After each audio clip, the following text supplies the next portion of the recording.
Today's episode of What Happened When is brought to you by SaveCade.com.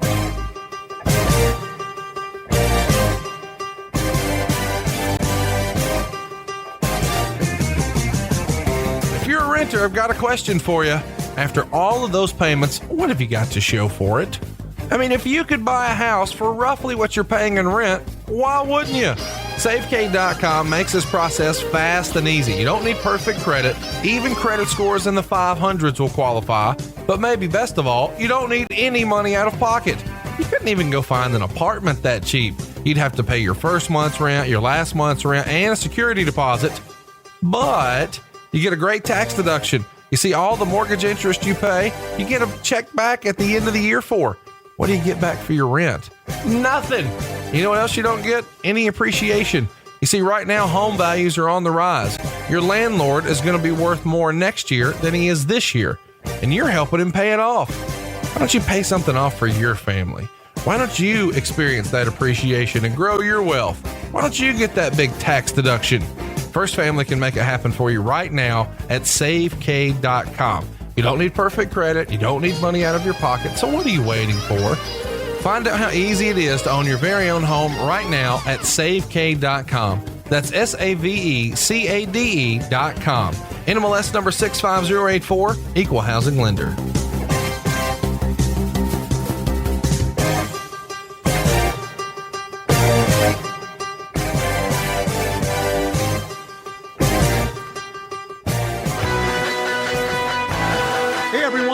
Schiavone. Starrcast was incredible. Did you go? Maybe you did, and you didn't get to see everything you wanted to see, or maybe you missed it, and there's that one part that you wanted to be a part of. Well, we've got great news for you. It's Starrcast a la carte. Yes, Starrcast a la carte. Starting at just $4.99, you can see a program you missed, or maybe one that you wanted to see again. Hey, Conrad and I had a blast bringing What Happened When to Starrcast, and who knew that I could sing that well? Or who knew what really happened between Tommy Young and the Barbarian? To be a part of an event that will be talked about for years to come, go to fight.tv and check out all the shows that you can order, all a la carte. Once again, go to fight.tv. Prices start at only $4.99.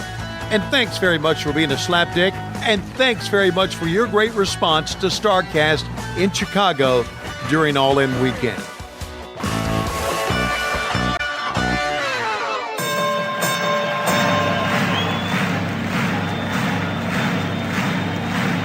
Ladies and gentlemen, welcome to the main event. Welcome to WHW Monday. Tony Schiavone and Conrad Thompson. Jim Crockett for Starrcade, 605 NWA. TV title, Cajun Omni, the Bunkhouse Stampede. Flair and Horseman, Garvin, Bogey, Magnum, Dusty, Express Tag Teams. Turner, Bond, and Mid-South Joint World Championship Wrestling. Talking about the great years of World Championship Wrestling, the NWA, and Jim Crockett Promotions. Tony and Friends North, they win. Look, Schiavone's back again. World title split off center stage, Bischoff, Disney, Hogan, and Nitro. New World Order and the Crow. Thunder, Russo, Arquette Champ, Vinnie Mac, simulcast. Tony's back with Conrad, not your classy podcast. Watch along, try not to laugh. Lowest rules can't pass. This wasn't the initial plan. Tom Zigg's a good-looking man. Klondike Bill, make a chant. Tommy, you come over here. What happened when? WHW Monday. And now, let's go to the ring. And here's your co-host. Hey, it's Conrad Thompson.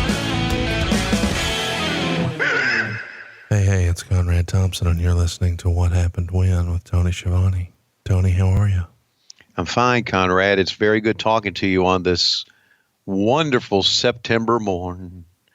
We danced until the night became a brand new day. Two lovers playing scenes from some romantic play.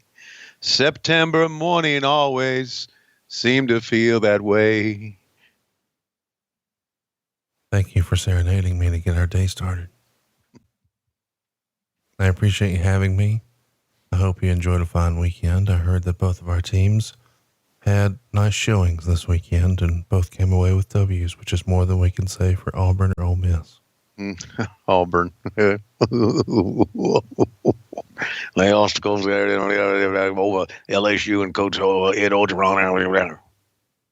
I'm pretty excited to be covering today's show, which will be WCW Fall Brawl 1998. And I'm so excited because you picked it and I literally just did it with Eric Bischoff. So we talked about the behind the scenes and we did it very seriously. And now we're ready to make fun of it and shit on everything. I'm ready to I love shitting on everything. That's what Lois tells me. She says that you've never been constipated, that you can just shit whenever. Yeah, I can shit on call. You know, I'd also like to say that I've had a lot of fun reminiscing about Fall Brawl 1998. And no, you haven't. This is a horrible shit show, and I can't wait to make fun of it. Also, it was kind of voted on by our patrons. And we love everyone on Patreon, and hopefully you're considering being on Patreon because there's lots of silly bonus content over there. Check it out at patreon.com/WHW Monday. Right. We're having a great time on Patron. Where you can tell that I've already had some Patron today. Yeah, you sound drunker and shit to me. No. Hey, you're not? No, I'm doing my best edgy Christian impression. I don't know. Have you listened to their podcast?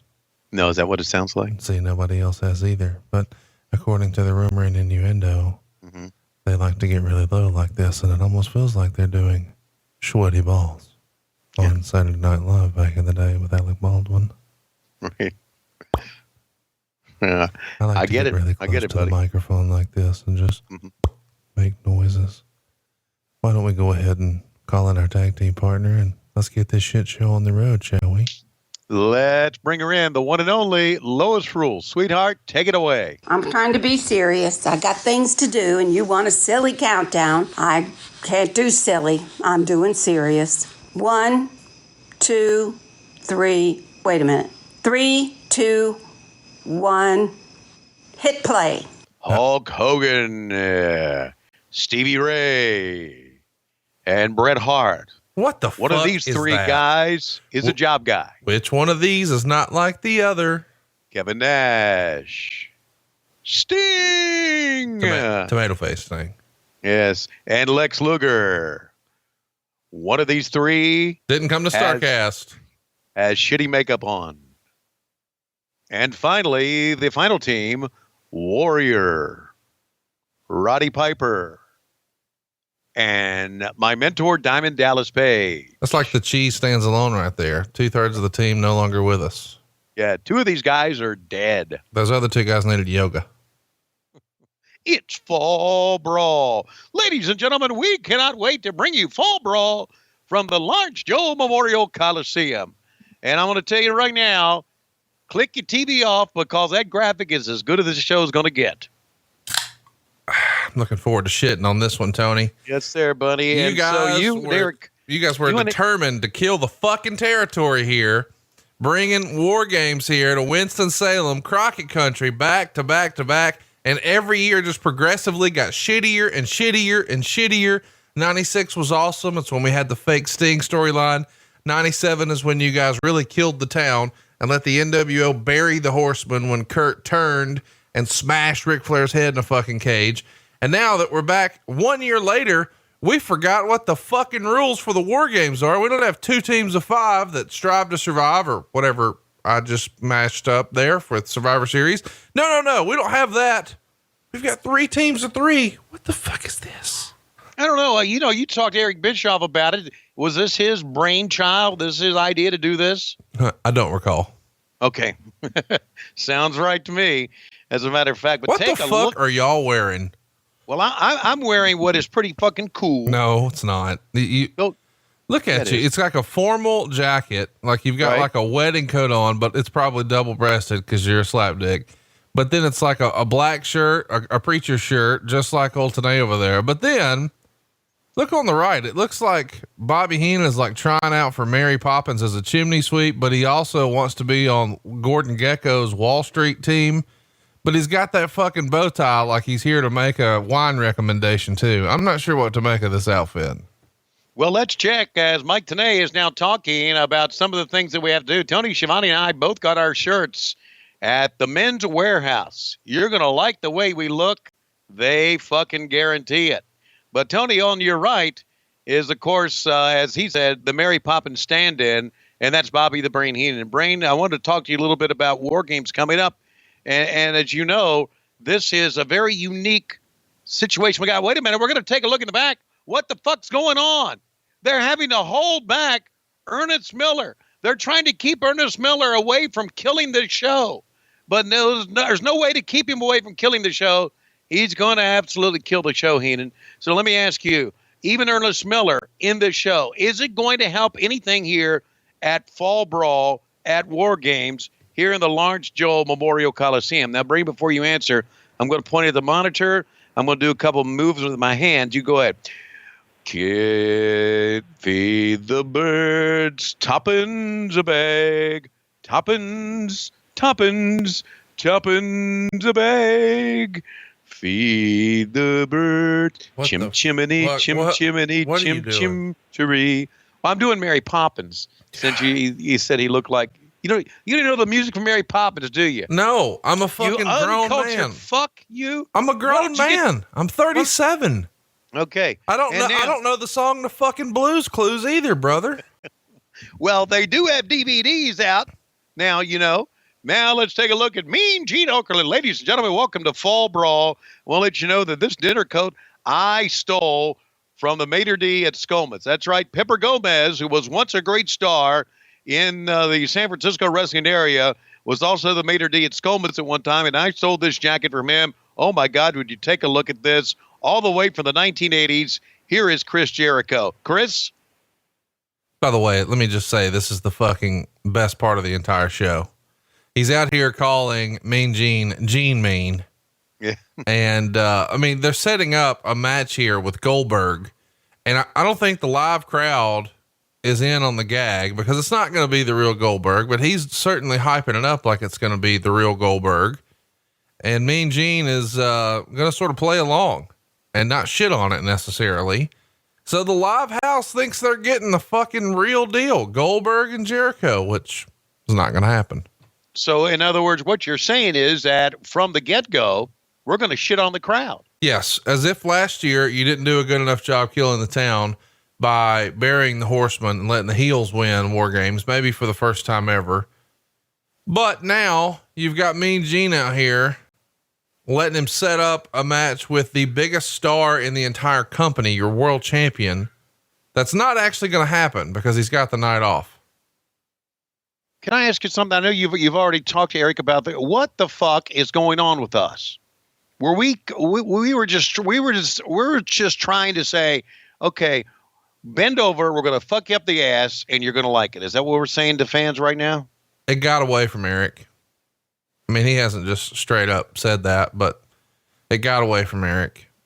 All the politics and all the maneuvering, and it was just more than he could handle. And he eventually pulled the Tony Schiavone and just threw his hands up. And oh, is that what we're calling it now? Crazy. Throwing your hands up, called it Tony Schiavone? Yeah. I mean, listen, you've said on here, I didn't give a fuck at this point. I mean, I was being paid to be a producer, but I wasn't doing that shit. I just said, yeah, sounds good to me. I just showed up and cashed my check and went home.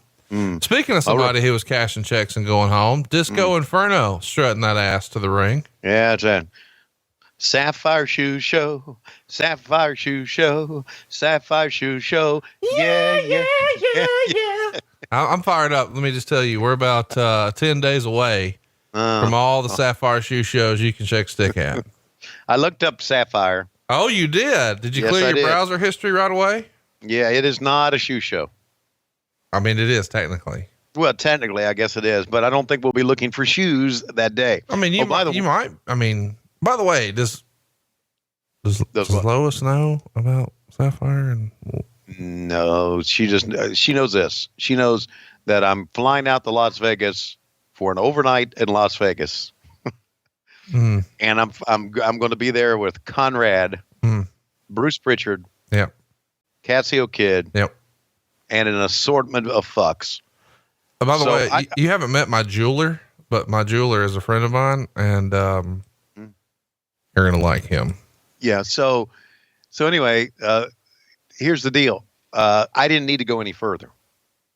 Okay. Vegas, Conrad, slapdicks. That's all needs to be said, right? That's it. That's all needs to be said. Is it wrong to say that I feel like it would be a different club experience if we were going to a club that Alex Wright worked at? I don't know. Alex certainly is gyrating that thermos, though, isn't he? Oh, I didn't mean that. I was just, I don't even know what to say. Yeah, I know exactly what you meant. I pick up on it, and then you blame me for it. No. I'm saying he looks like one of those, he would work in one of those clubs where you have to have glow sticks and take drugs. Oh, one of those clubs. Yeah, one of those European clubs. I didn't mean one of those, my boys. Oh, you didn't. Yeah, like one of that Jim Barnett would have. Did I tell you that Jim Barnett was dead? Did I ever tell you that? Yeah, I heard that he was dead. And yeah, he is dead. Speaking of dead, 2 dead wrestlers getting in the ring right now. Of course, we just lost Jim the Anvil Neidhart. It feels like he was going way, way too early.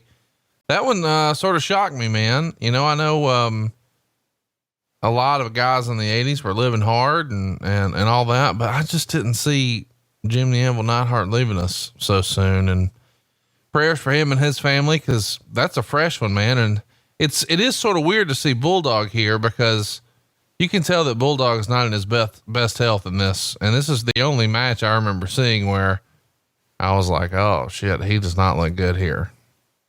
And is this where he gets hurt? Yeah, this is the famous trapdoor incident. This is during the Warrior era, and he's going to take a bump in here and hurt himself, but try to work through it. And the reality is he winds up being hospitalized. And a lot of people sort of cried foul and assumed that anytime there's an injury in WCW, maybe it's a little suspect at best. But Davey Boy was really, really hurt from this, and it wound up, compounding situations that he had some addiction struggles at the time. And right, man, it was all downhill for a minute here. Yeah. Well, I do need to do a little tip of the cap at the new Hart Foundation. That's part of MLW, because I think Teddy Hart and Davey Boy Smith Jr. and Brian Pillman Jr. have become quite a sensation in Major League Wrestling. So, what's cool to see is how much stock Court is putting into Brian Pillman Jr. because he is a real deal rookie, but I think Court is really thinking this dude has just tons of charisma and a huge upside, and I'm excited to see it develop. And I think everybody knows what they're getting with Davey Boy Jr. That dude is an athlete and a half, and Teddy is a spectacle unlike anything else in wrestling. Is that fair to say? I'm telling you, there is nobody in Major League Wrestling as over as Teddy Hart right now. But not just being over. I just mean what makes him so over is he's unlike anything else in wrestling right now. Right. Yeah. And, for better or worse, I know there's a lot of people who aren't big Teddy Hart fans. I am. It's can't miss to me. Sometimes I understand that some people say, oh, it's this and it's that. I'm watching. Yeah. I'm in. And that's what it's all about, watching. Davey Boy Smith just laying him in here to Alex Wright, a kind of a unorthodox tag team. I would say Alex Wright and the Disco Inferno. That it does feel like somebody in the back was like, we got these 2 goofs that dance. Why don't we put them on a team? Is that really all the thought you put into it? I got a number on the socks. I don't have time. Just put the dancing fucks together and let them loose to the Hart Foundation. This isn't rocket science. Power slam 1, 2, 3. What do you think Pujols is going to put up today? That is almost exactly what was said in the back. They go out there, they do their little dances. Jim Barnett will be happy as shit. And I can go back to watching the game. And Tony, by the way, who in the world came up with this idea of this WarGames shit? You remember WarGames. I remember what the fuck's that Bischoff doing? Well, he's pulling a Tony Schiavone there, Gremlin. He's not giving a fuck right now. At least that's what Conrad would say. It is sort of interesting that, so much of the stuff that I mean, by the way, these guys are working slow motion here. Yeah, they are. There's going to be a couple of spots here. It's just almost cartoonish. And it's not, I guess it's worth mentioning here. Meltzer shit on this match. Surprise, surprise. But he did put over the strong work of Alex Wright and said that he had, one of the best performances on the show and certainly was the best performer on this night in this match. But you're going to see Davey Boy really struggle. And a lot of people probably thought that was on Disco and that Disco was sandbagging. But the reality is he's really hurt. And it's unfortunate that, in wrestling, especially, you're supposed to finish the match and suck it up. And right.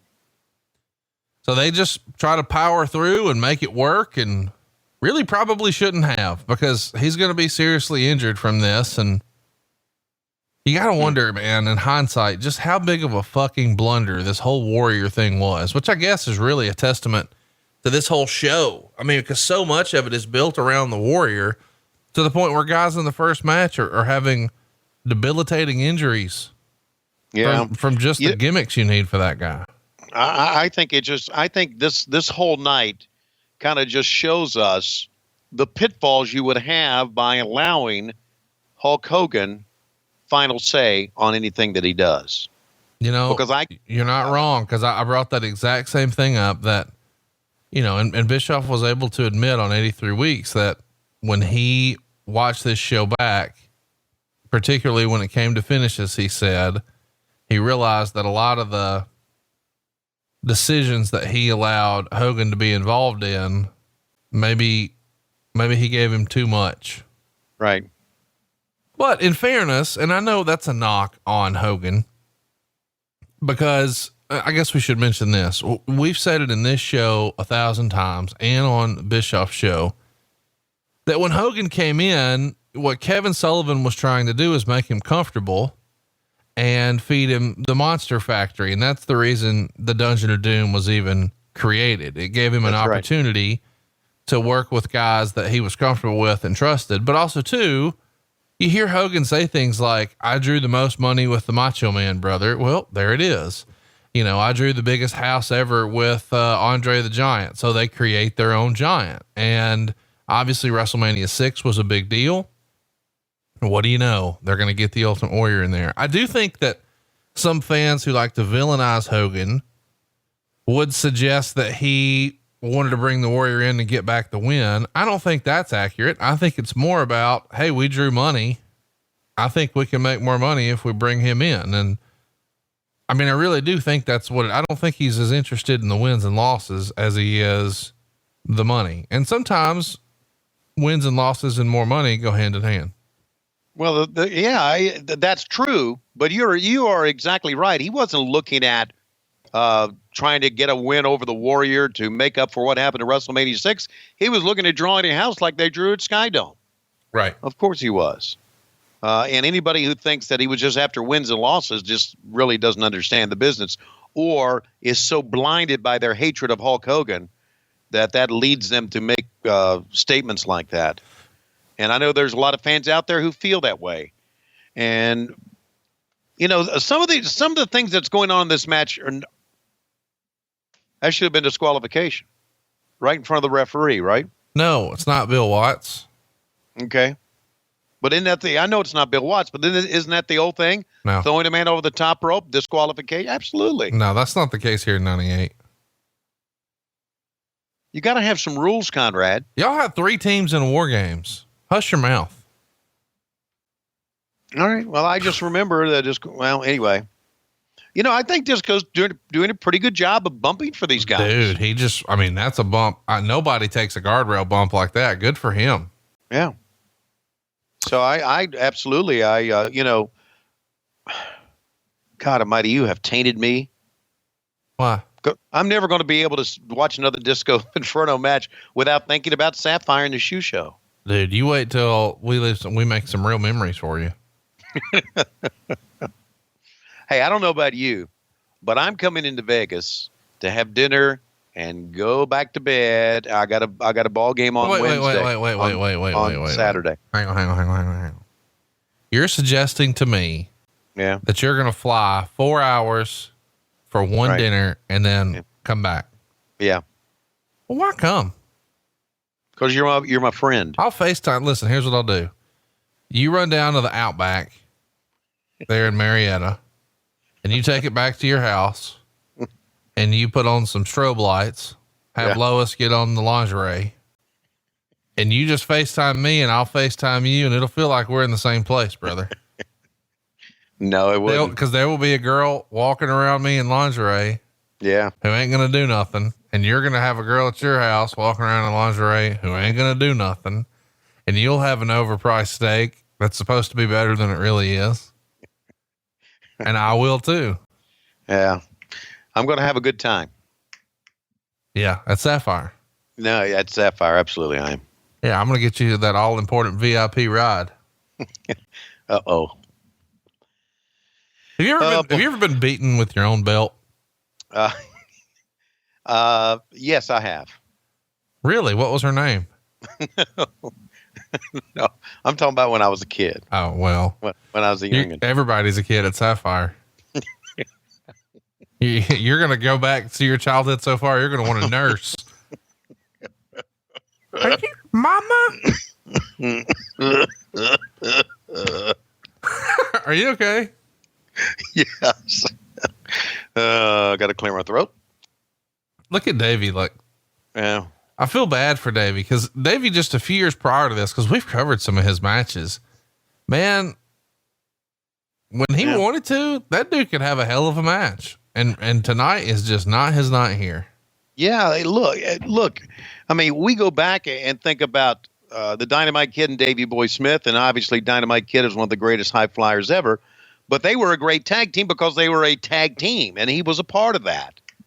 So yeah, he had some great matches in his day. He really did. And I guess there's another case of us trying to, bring in guys who, were known years and years ago in the WWE. So, wow, great missile drop kick by Alex Wright that time. And boy, Alex really can get up. Almost bust his ass that time. On the logo, Mm-hmm. which we've heard could be slippery at times. Mm-hmm. Man, that did not feel good. Yeah. So the logo can be slippery. So let's get the biggest logo we can get, so they'll bust their ass on it. Jesus Christ. You know what's funny to me too is even though that giant logo is on there, like there's no sponsorship. Right. It feels like such a missed opportunity that obviously Vince has exploited in more recent years. But like you guys could have had some sort of call ATT or 1-800-COLLECT sponsorship right there. Of course you would later in WCW, but you could have here too. Yeah, if we get somebody out there and get off their ass and sell some shit. I wonder how Rob Garner is doing, by the way. Rob was a salesman for us. The referee just did the drop down. Where are you at on referee drop downs? I don't care for him at all. Look, he's struggling to get him up, man. I'm telling you, that's not because he's not cock diesel strong as a motherfucker. Yeah, it's here. And it's not because Disco is heavy. I just feel bad for him, man. That was the finish and he really struggled. So it was during this match he slipped on the trapdoor, or how did he slip coming down? From what we've been told, he hurts himself on the trapdoor and he's hurting bad here. And that's the reason, he struggled. And it wouldn't be long after this, man. He'd be in the hospital. I mean, he's going to continue to try to work through it and work a few more shows, but you can tell just looking at him, like he's not at his best physically. And it's because he's got all the other personal stuff going on, but you compound that now with this injury and it's not good, dude. No, it's not. But as you say, he's a pro and he works. Ooh, man. I mean, He even landed on his side that time. Oh, that had to hurt. You know what I mean? Yeah, I know. And here's the result. At least they got the Calgary Stampede in 1, 2, 3. And there you go. Hey, I think Alex Wright was a great worker. I agree with Dave Meltzer, man. Greatest worker of the show, Alex Wright.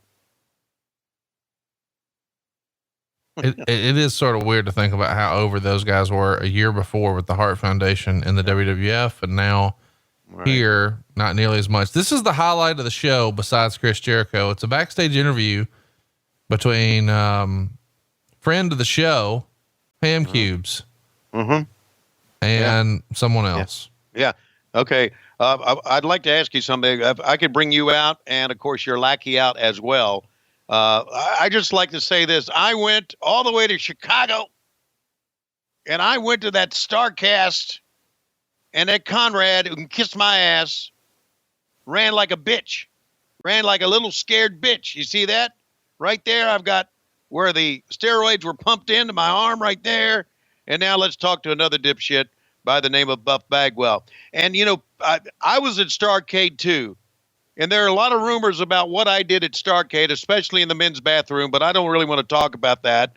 All right, Gene, would you read this for us? I've got my cheaters on. Let me read it. Okay. It's the menu. It's the brand new menu at Shoney's. Okay, I see I have beef tips. That's right. I like beef tips. Yeah, I like beef tips with rice. Also, there's a steak as big as your head. And then there's something to put you to sleep, and that's J.J. Dillon. What are they talking about here? So here's the idea. In real life, or in, the real version of this that we're talking over and making fun of, Steiner is saying he can't wrestle his brother Rick tonight because he's injured.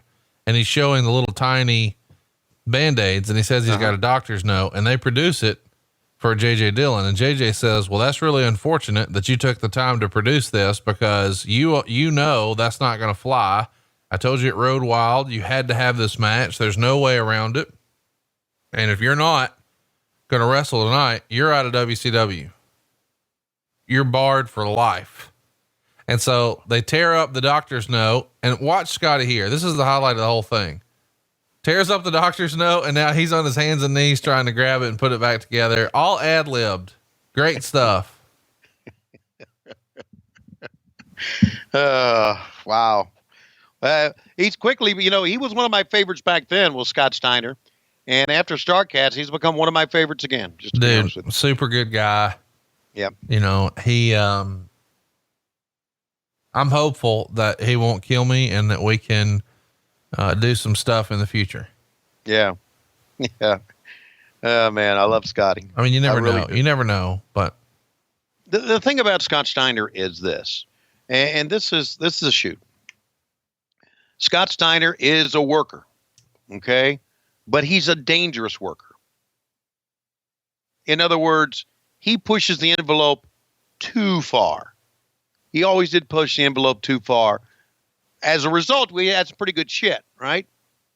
But he just pushes the envelope too far sometimes. You just don't know what he's going to say, or you really don't know what he's going to do. And it goes back to what I was talking about, where JJ said that one time, I'm going to call Scott Steiner. I'm going to suspend him. He's going to come out, and I'm going to prevent him from coming to the set. And he and I looked at each other like, yeah, like fuck you are. And of course, Scott Steiner came out, plowed right through JJ, came over to the set, and then threw chairs everywhere. That's Scott Steiner pushing it a little bit too far. Meanwhile, what the fuck is going on here? Oh, okay. Here we go. And what they're trying to do here, this is awesome, by the way, because we got Kenny Powers on the right, Ralph is on the left. And I like the boxing entrance here, the big fight feel, but they're going to do a bit of a Spinal Tap spoof in the process, because Jericho is going to struggle to find the ring. Which door is it? Is that your catering right there? Yeah, it's catering. How was WCW catering compared to, you've seen WWE's catering today? Yeah, I think our catering was very good. We probably spent too much for it. I've seen WWE catering one time, so I don't know. I don't really know what they have, to be honest with you. But all this is Jericho. All these are his ideas. Sure. I mean, it's not like you're actually doing your job as a producer. No, I know you turn it back on me, but Jericho's all this stuff. I love it, man. Hindsight being what it is. Good stuff, buddy. He was ahead of his time. Absolutely. And you guys let him go. Let him slip away. Yeah, I know. Yeah. What did Eric say about Jericho letting him go? Mistake? No. I mean, in the end, he had to appease the big stars. And Jericho saw himself at that Hulk Hogan, Kevin Nash, Goldberg level, and Bischoff didn't, and let him go. And the reality is, Jericho, when he came over, of course, he was immediately programmed with The Rock, but you know, they definitely saw more and gave him more of an opportunity to be a top guy, but he was not like the top guy right away. It took a little while for him to become the performer he is. Well, and you know, look at it this way, and this is kind of where we were to be a top star for us, right? By the way, I love this entrance here. He's trying to mimic the Goldberg entrance. Yeah. Of course, it just spits and sputters, and he wants to kick it, but he realizes, hey, this might actually blow my fucking foot off. Maybe not. Anyway, to be a big star for us at this time, you had to have been an established big star. Right. You could have been, and Jericho was basically an unknown when he came to us, as far as big stars are concerned. But look how big, look at the Jerichoholic sign. Dude, he's over like we're over here. No doubt about it. Yes, he is, man. Absolutely. And the signs are out. We're in our heyday. We are in the Winston-Salem at the Lawrence Joel Coliseum. And God almighty, they were rabid for this. Well, yeah, they think Goldberg's coming. I mean, they're playing Goldberg's music. Uh-huh. Goldberg's not advertised on this show, by the way, but they think they're getting a surprise. The show started with him challenging him, and here's the music. He's the hottest star they got. They're going nuts. And and we're seeing the signs everywhere. So it makes you think this is really fixing to happen. Yeah. I mean, these guys at ringside, you see them with those Goldberg shirts on. They just about whacking off right now, man.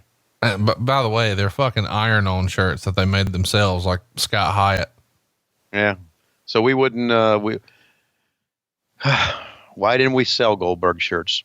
Or did we? You did. I mean, you didn't have any because they cost money. All right, here we go. Here he is. Are you ready? Yes, I am. I have to say, I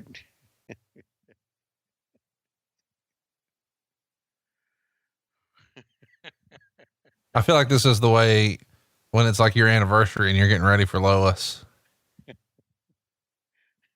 This is going to be me and you right before we walk into Sapphire.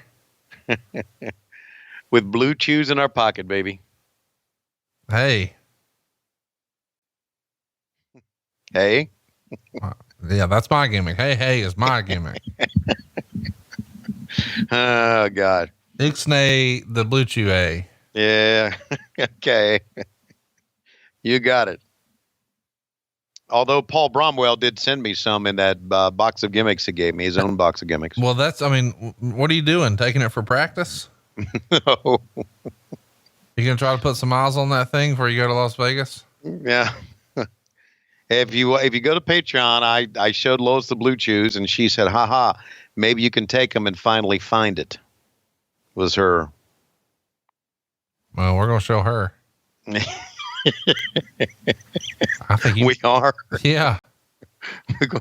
We go show her. You ever see Tracy Morgan do his skits with Howard Stern? No, I've not seen him do it with Howard Stern. No, I know you listen to Stern all the time. He would go on Stern and he would talk about how every woman is beautiful, and he would just run through all the dirty, nasty, filthy stuff you can say on satellite. And then he would always end with, "I'm gonna get her pregnant." That's all I could think is, boy, Lois turned down the blue chew. Well, when Tony comes to Las Vegas, I'm gonna get somebody pregnant. It's gonna be the greatest night in the history of her sport. Okay.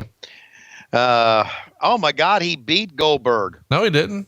Oh, Goldberg kicked out in 2. No, Goldberg's about to kick his head in the 3rd row.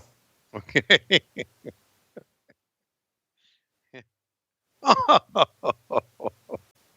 You know what? I kind of hated it at the time, but I'm really kind of enjoying it right now. You hated it because you didn't like silly fun stuff, but this is awesome. Right. Because I like silly fun stuff now. Yeah. Back then you wanted to take it all seriously. Yeah. The little guy tapped out. By the way, how great is Chris Jericho with the ridiculous, like, pineapple haircut right here? Like, this is a top knot thingy before top knots were really a thing. Right. Again, he's ahead of his time in fashion and look and everything. Pushing the what the fuck? Pushing the referee. Where the white women at? See, that's not. That's what you're going to say when we go to Sapphire. Oh my God. Where the white women at? By the way, even though I hate that TV title, I sure wish I could find it. Who's got it? I don't know. It's missing. I mean, some collectors got it. I was told it sold on eBay a few years ago. If you've got this ring used TV title, hit me up on Twitter. Hey, it's Conrad. I'd like to give you cash. Wow. Cash. Well, Maybe I'm trying to add to the collection, I mean, in the family, our boy Dave Milliken's got the TV title and the tag titles. Oh my gosh. Check this crew out. What do you think old Lee Marshall's saying? Oh, I'll do him. Rick, I got to tell you, you're great. Yeah. Yeah. I can't put two words together, but, everybody in the Cherokee County School Board loves me. All the parents love me. If they don't love me, then I'm going to fuck them up. You know what I'm saying? That's what you got to do. You got to scare parents these days because they'll run all over you. And I'm not having any parent run over me. That's what he would say. And I agree. You can't let parents run over you these days. Well, good. Then we won't let Lois run over you when you get back from Vegas. She won't because, buddy, as you can see, it's not everybody can see it. As you can see in my brand new office here, I have right above me Superman and Wonder Woman poster. I am running this house now, man. I've got the posters and everything I want in this office. I'm in charge here now. Oh God, Speaking we've of already two guys who are not in charge. Yeah. Well, we already did this. We replayed this on Nitro the very next night. And here comes somebody call my mama. Somebody, and Hennig walks in. It's funny. Hennig walks in and Hennig's going to say, what the fuck are they doing? Ernest the Cat Miller. And he's going to have a match coming up with Stormin' Norman, or as we like to call him, Mr. Wiggle. Wow.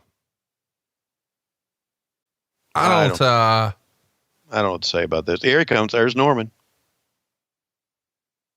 Norman taking up for the Armstrong brothers. How about that, man? All right. Well, you ready for this? I tell you, if I was doing commentary right there and we did a cutaway on a fucking pay-per-view to see that, I would come back right now at this shot and I would say, that'd have put a lot of butts in the seats. Okay. Well, it's time to do commentary on the match now. And now it's the part of this this podcast where Tony Schiavone and Conrad Thompson will do commentary on one of the shittiest matches of the night. Norman Smiley going up against Ernest Miller. And here he comes, Conrad. Norman Smiley, who, as we know, is one of the most talented wrestlers from the West Indies that we've ever had here in WCW. He's even a trainer now at NXT, which you may or may not know, Tony. A lot of the stars that you see on Monday and Tuesday night learned a lot of their fundamentals and got a lot of their polish work done under the tutelage of one Norman Smiley. And what's happened to them now? Do they have jobs? They're all huge stars. They're main eventing pay-per-views, selling out arenas worldwide. Meanwhile, Ernest the Cat Miller would go on to star in The Wrestler, where he would be a chic character who had multiple car dealerships. In real life, though, do you know what Ernest Miller is doing today? He is probably teaching kids karate in Marietta, Georgia. Is that your final answer? That's my final answer. All right. Was I right? I don't know. He told us. I said, what was he doing? And you I thought it was a question like, hey, I know what he's doing. Why don't you guess? Oh, great. Okay. Yeah, I know what he's doing. Was that your final guess? Yes. No, he's not doing that. He's working at a Jiffy Lube right outside of Marietta. He's the manager. Mm-hmm. He can stop by on Tuesday and speak to his mama. Yeah. And complain about the service, and he'll kick you in the fucking head, too. Hang on just a second. I've got to say something here. Would you guys just sit down for a second? Would you sit down for a second? I got something I got to say. My mom, listen, I ain't from the West Indies, okay? I probably ain't got a package the size of the package that you got, but I'm going to kick your head off of your shoulders. Then I'm going to take the head. You see what I'm saying? I'm going to take the head, and I'm going to stuff it up your ass is what I'm going to do. And while I'm at it, I'm going to stuff it up David Penz's ass as well. I'm going to pull the hair your own head out your own ass, and I'm going to take it and I'm going to stuff it up David Penz's ass to the point where David Penz's hair going to turn gray. You see what I'm saying now? Don't point at me when I'm pointing at you, motherfucker. I'm the one that's doing the pointing. He's trying to point to me, and I'm trying to point at you. So I'm point to me. That's right, I'm pointing to you. You point, I'm pointing to you again. And I'll point here outside if I want to. And how about look at Mickey J to our left? How many cigarettes you think Mickey J has had today? Damn referee. That's all he does is smoke in the backstage area, smoking all the time.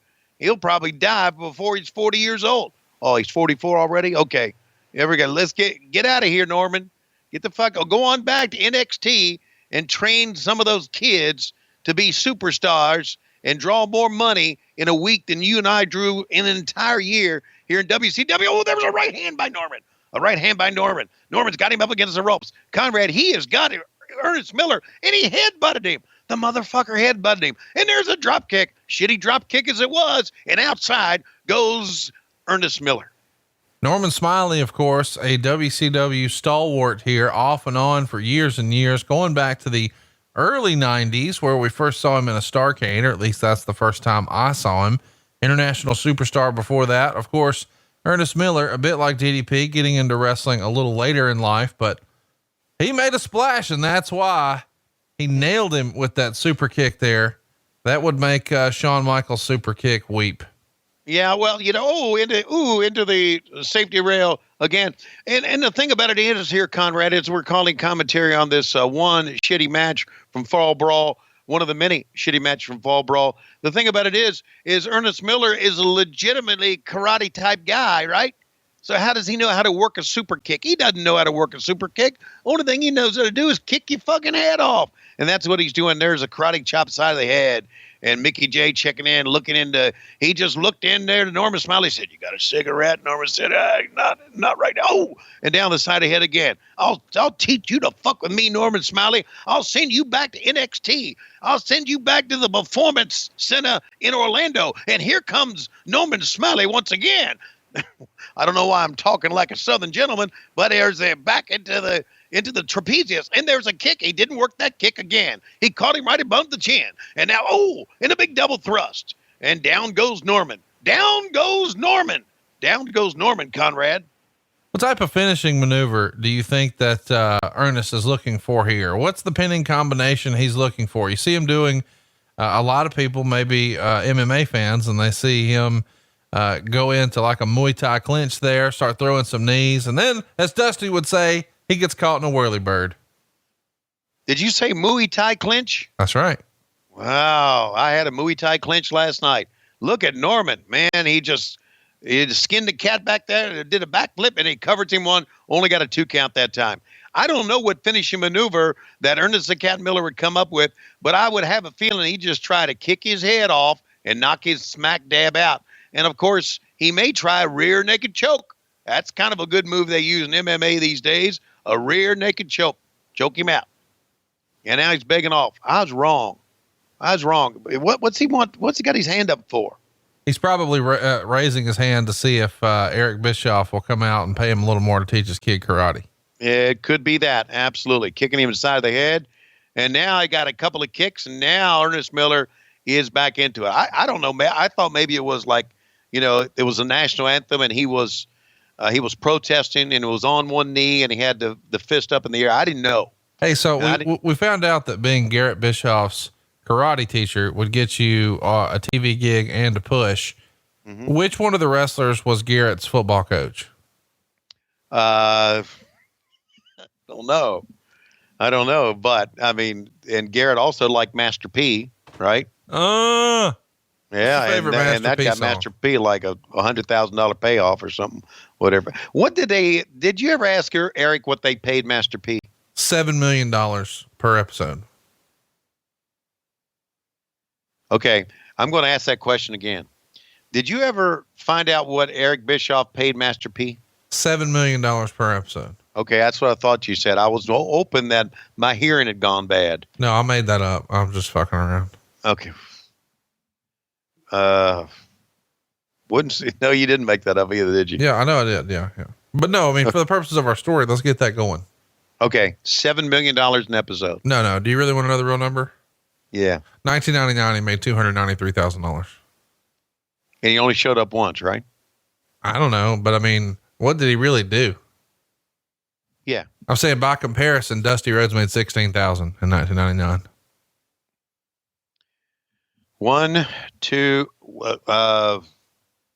There's no way. Dusty Rhodes made $16,000.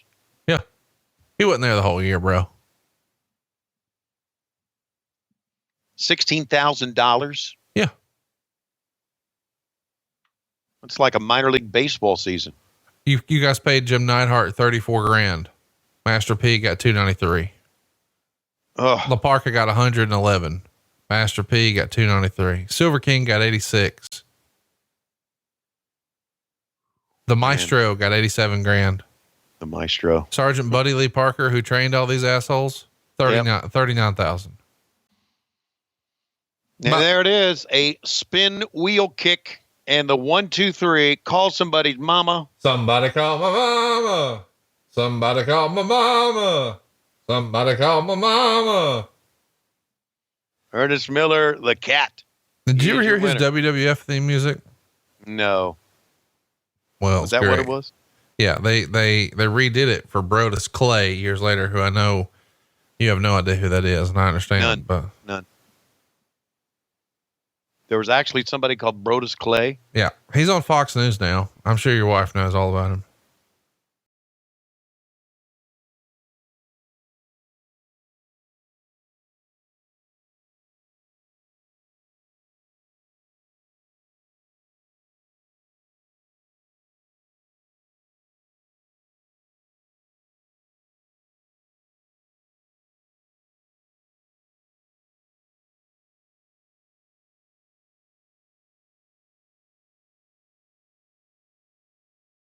That's pretty cool, man. I like that. I was just saying, I mean, that with Ernest Miller, it's going to get over. Because that was his theme music first. Brodus just borrowed it later. Yeah, Brodus Clay. Brodus Clay. By the way, what do you think of these graphics? Betrayal. They sucked. Man, you saw that tear roll down his cheek. It must have been because the hot bar just got a less than stellar rating. That's right. They came in and they gave it a 93.5 B. By the way, we haven't really talked about this. Can you imagine how hard his job must be? Like his real life gig? What, Scotty? Yeah. Running a fucking restaurant. Dude, that's gotta be like constant every day. Yeah. Well, if you're the manager, How about owner? well, if you're the, I would think that if you got a good manager, you could just sit back and let the money roll in, couldn't you? No. You know, he's got to manage food inventory. You know, there's so much money that you could lose your ass on by just ordering too much or too little. So you don't want anything to spoil and go bad. And you just literally throw money away. But at the same time, you've got to make sure that those shifts are covered. And it's not like Shoney's is closed. They're open every fucking day. So there's no off day. You've just got to make sure that people are there, front of the house, back of the house. It's just, I can imagine from a staffing standpoint and an overhead standpoint, there's a reason I've never opened a restaurant. That just seems like a lot of fucking work.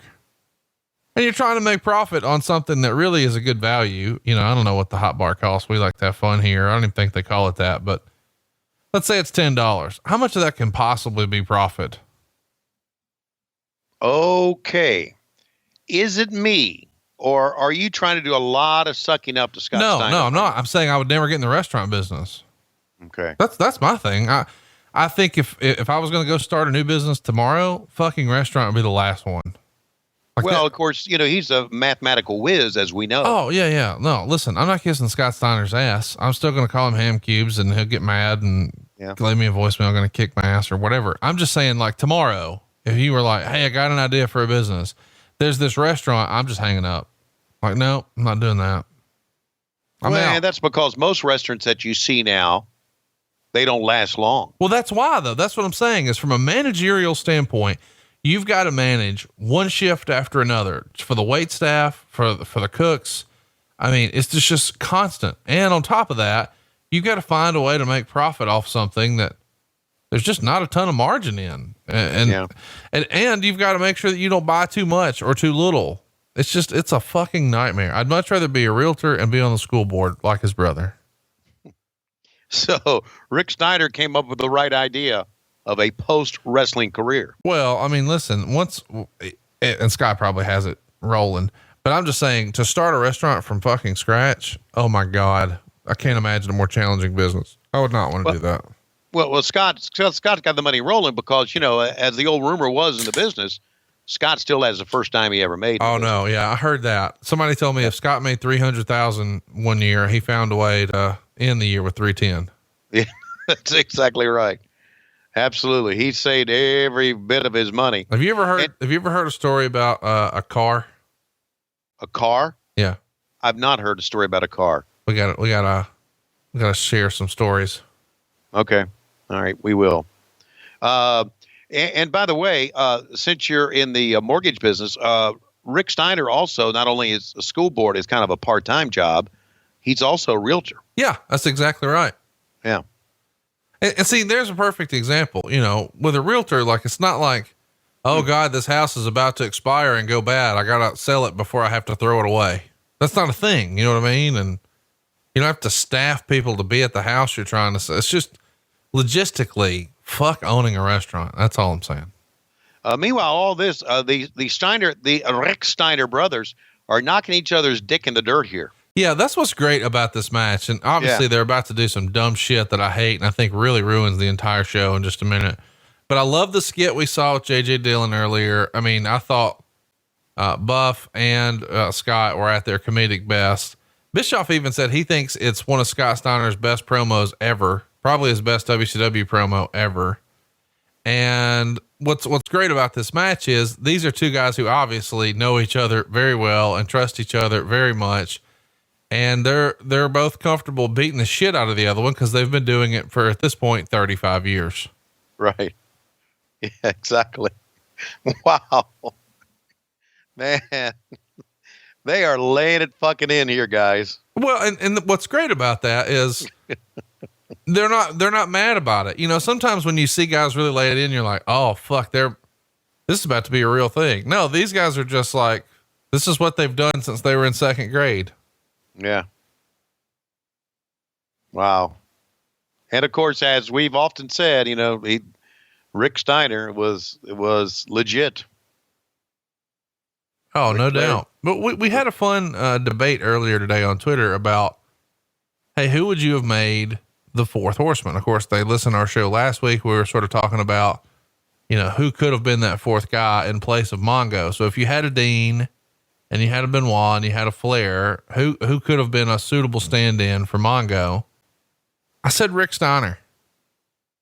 Rick's not doing a shit ton as a single here.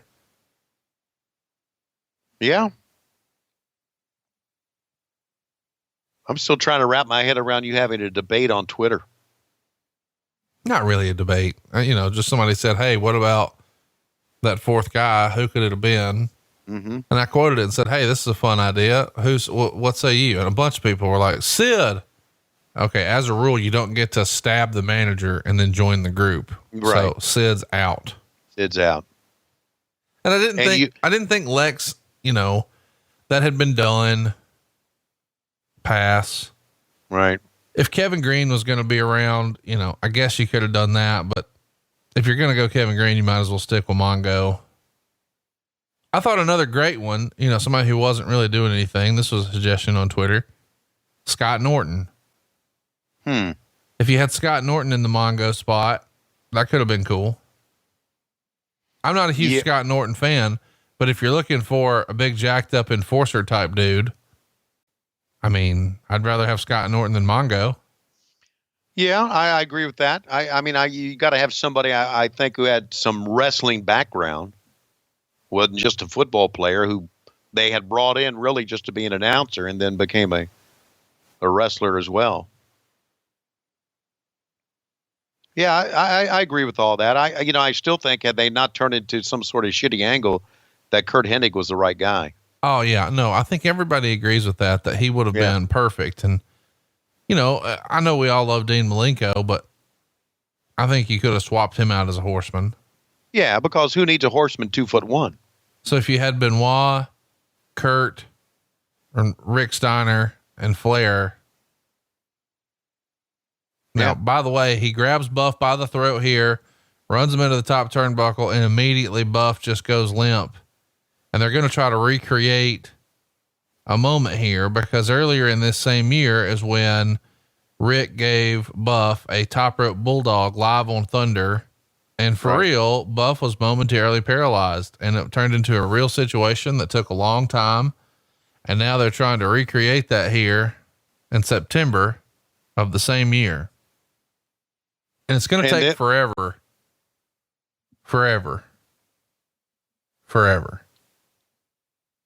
Yeah. And what has happened now, the fans here are legitimately concerned, and any of the, as Dave Meltzer would say, heat of this match is gone.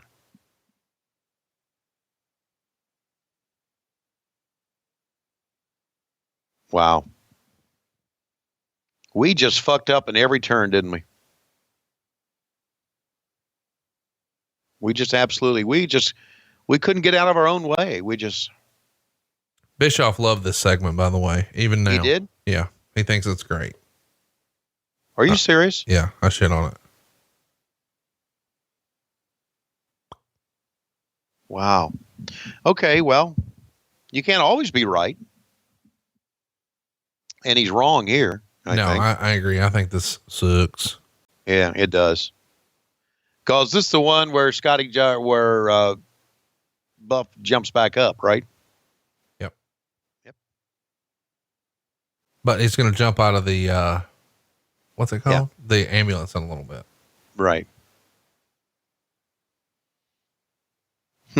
All right. Well, anyway, and again, you're right. It was a pretty good match up until then. And then of course that ends it. Because a legit neck injury, it takes time for him to take him out. So anyway, so there we go. I can see where you said this thing. I think you said that this show got 95% thumbs down. It's fucking horrible. I can't believe anybody gave this a thumbs up. Must have been members of the booking committee responding to Dave Meltzer's poll. Yeah. Terry Taylor, maybe. Terry Taylor. Yeah. By the way, I hung out with JBL over the weekend, who came to our show with Bruce Pritchard in San Antonio. Yeah. Fuck, he hates Terry Taylor too. Does he really? A lot. I don't really hate Terry Taylor. I just got annoyed with him a lot. I think the exact phrase was stooge piece of shit. I could be wrong. Another t-shirt at lowestrules.com. Stooge piece of shit. By the way, I have, I've ordered a bunch of shirts, but we don't have them yet. Okay. They, the guy who helps us with our designs, he's probably listening to this. He's like, man, this all in thing's just taking over my life. Let me find the email. You want to hear some shirts that are coming your way soon? Yeah. I thought you might. Okay. All right. Go ahead. You got them? Yeah. Here's one. It? Okay. Bertus rules. Bertus? Yep. Okay. Burtis. WWCD. That's what I like, man. Once you get past the smell, you can eat it. Yep. That would be sardines. Schiavone's Hobo Restaurant. Is hobo a politically incorrect term? Noun? Why? I don't know. Oh, we've also got Oil of Olay all day, every day. Okay.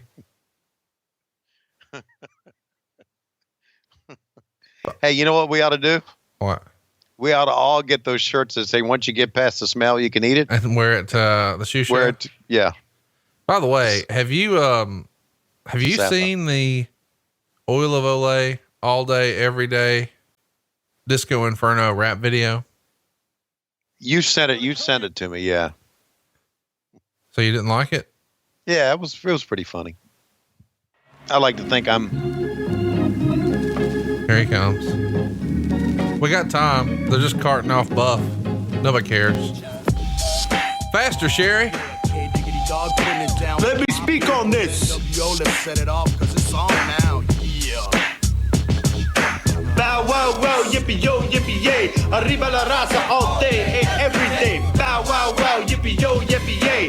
Oil of Olay all day, every day. Lucha Libre to the WCW. Canal de gente, straight up loving you. From the order. So you know we're gonna have to do this at Sapphire. Yeah, we are. I wish you could stay Friday night because you know that Friday night is a Ring of Honor pay-per-view, right? Yeah, yeah. Technically, you could take that red eye home. You can go to the Ring of Honor pay-per-view.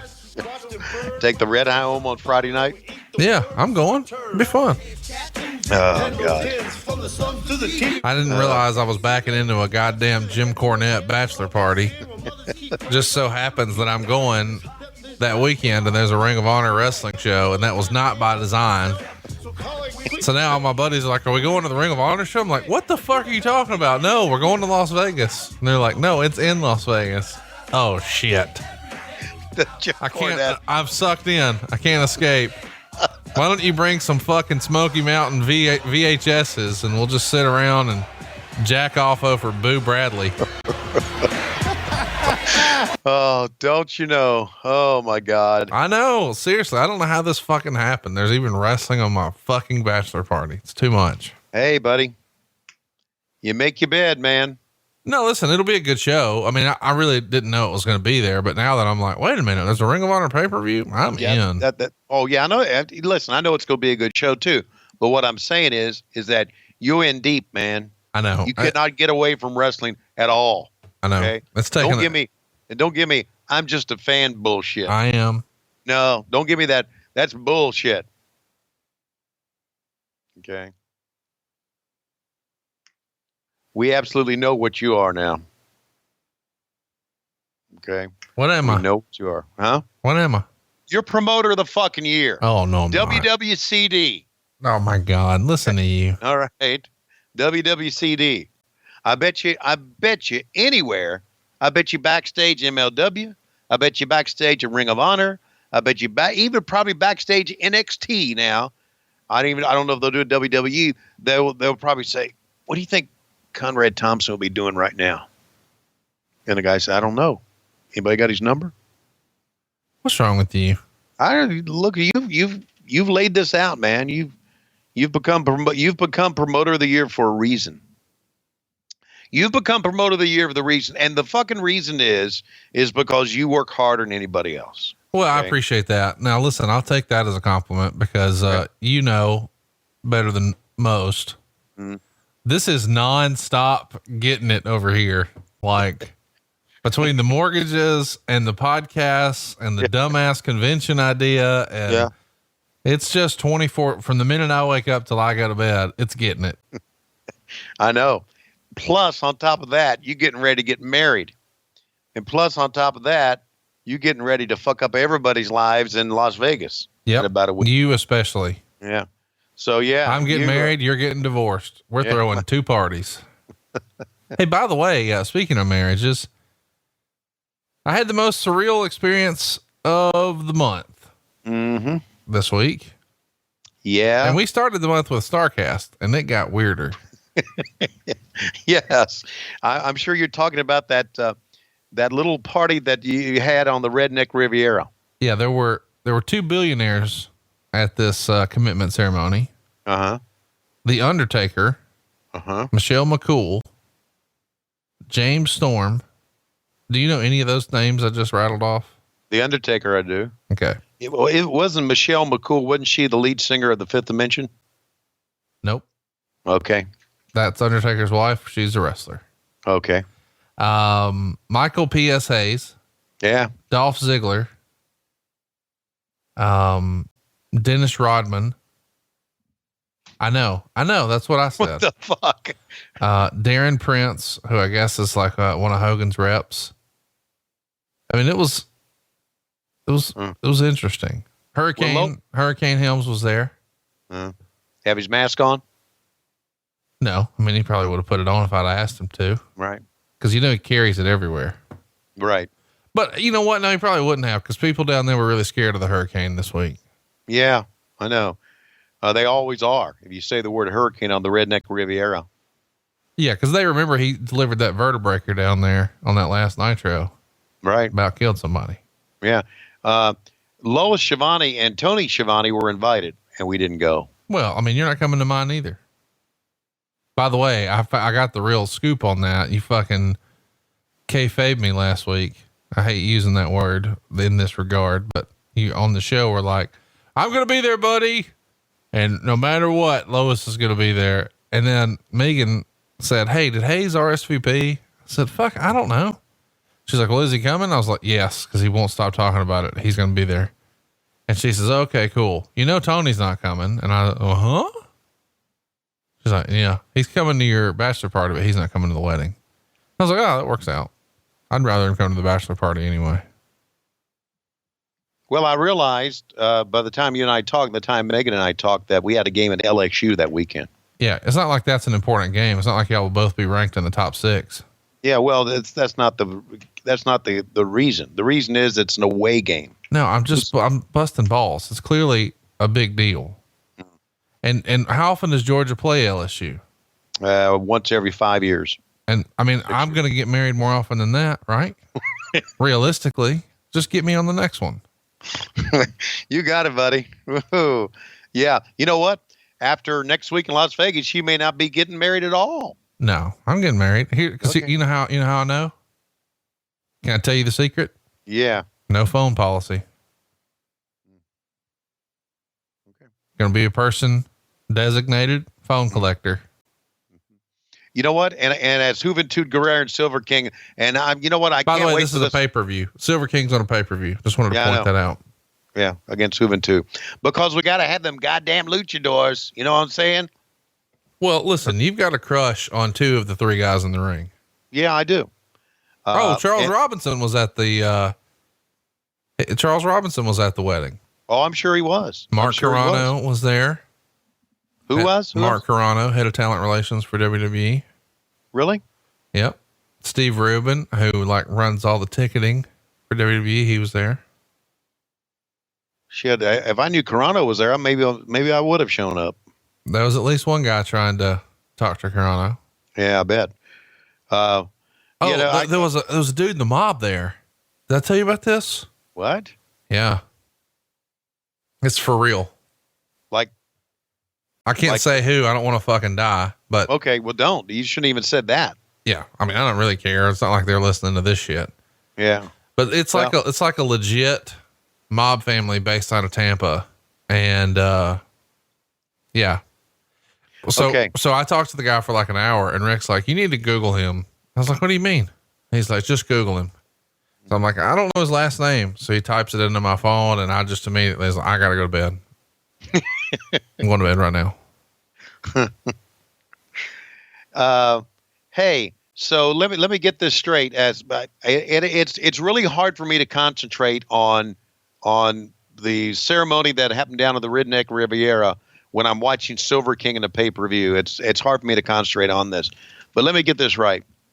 Michael piece of shit Hayes, right? Okay, which PS stands for, went all the way down to the Redneck Riviera to this little get together they had. All right. But will not show up to your bachelor party. Correct. Just want to make sure I got that. You know what? I sent him a text last week when we were talking, and I said, "That's right, you piece of shit. Don't answer me." And it said read on there, so I know he read it, but he still didn't answer me. The first thing when I saw him, he comes over and says, "Hey, fuck you and Schiavone." Trying to get me to come to that goddamn bachelor party. I'm doing better than Schiavone. I'm coming to the wedding. And I was like, damn, how does everybody know Tony's not coming to the wedding? Like, this entire podcast was built around paying for your daughter's wedding, and you're not even fucking coming to mine.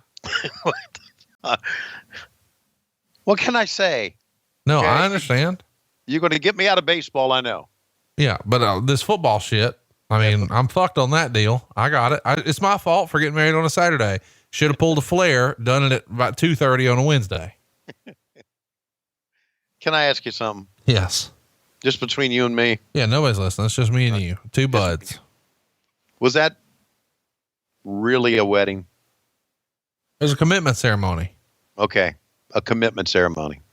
Yeah. Okay. You know, when they put people in the nut house, they have commitment ceremonies for them. Well, you guys put Flair in the nut house in WCW. Oh, really? Yeah. You blaming me for Flair having to go to the nut? Flair was in the nut house long before I met his ass. Yeah. Okay. So I just wanted to know, I mean, a commitment ceremony. I did see a picture of him sticking his tongue down her throat. Dude, what's great is my partner in the mortgage company just randomly sent me that picture and all caps just said, "That's what I'm talking about." I'm like, oh my God, this has gotten everywhere now. You know? Oh, Dolph Ziggler was there, friend of the show. He was there. I don't know how I forgot that. He walked Wendy down the aisle. By the way, Rick walked out to his own wedding to the Ric Flair drip. Did he really? That was his entrance theme. Yeah. You would have loved to have been there, by the way, when Michael Hayes got the mic and was asked by Ric Flair to come sing. And immediately Undertaker came to life and started just nonstop jabs at Hayes. It was hilarious. I bet it was. Oh, I should have gone. No, I shouldn't.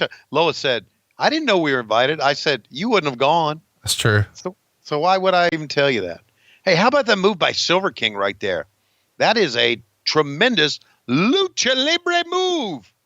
By the way, the hotel where they did the deal was sold out, but apparently other people were saying that it was like $900 a night on a Wednesday night. I was like, holy shit. $900 a night on a Wednesday night. That's right. In September. It's not like peak season. It's the off season. I didn't think that sounded right, but when people were bitching, I was like, hey man, have you heard about savecade.com? Knock out all that credit card debt. Absolutely. Oh. Don't get flared. Run up a big hotel tab and have to call Gary Juster. No, just call Tony Schiavone over at savecade.com. Is it me or does Silver King look like Dave Silva 300 pounds ago? No, doesn't look like him at all. I feel like it's pretty racist. You would even suspect or suggest that. Okay. How about that? He slipped off tried a sunset flip and Silver King, "Hey, not going for it, senor. You're not going to do a sunset flip on me, amigo. I'm going to stick your head between my legs. I'm going to yank up on your torso. I'm going to smell your butt and I'm going to chop you down." I mean, why would he put his head down there and not do anything? I don't know what I wanted to smell his butt is what he did. Hey, by the way, speaking of smelling butts, Meltzer would write in the newsletter that his tights saying "sweet surrender" is some sort of inside joke. Yeah. About gay stuff. Right. Yeah. We've touched on that before. Oh, we talked about that.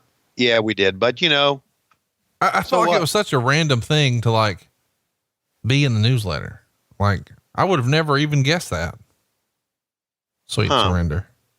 Well, that's what we're going to do. Yeah, I got it. What? We're all set. Don't worry about it. What? Come Las you know Vegas. that, you know, when you say that, you know what? When you say that away from a podcast, that scares the shit out of me. Now you're saying it in the podcast, and I'm petrified.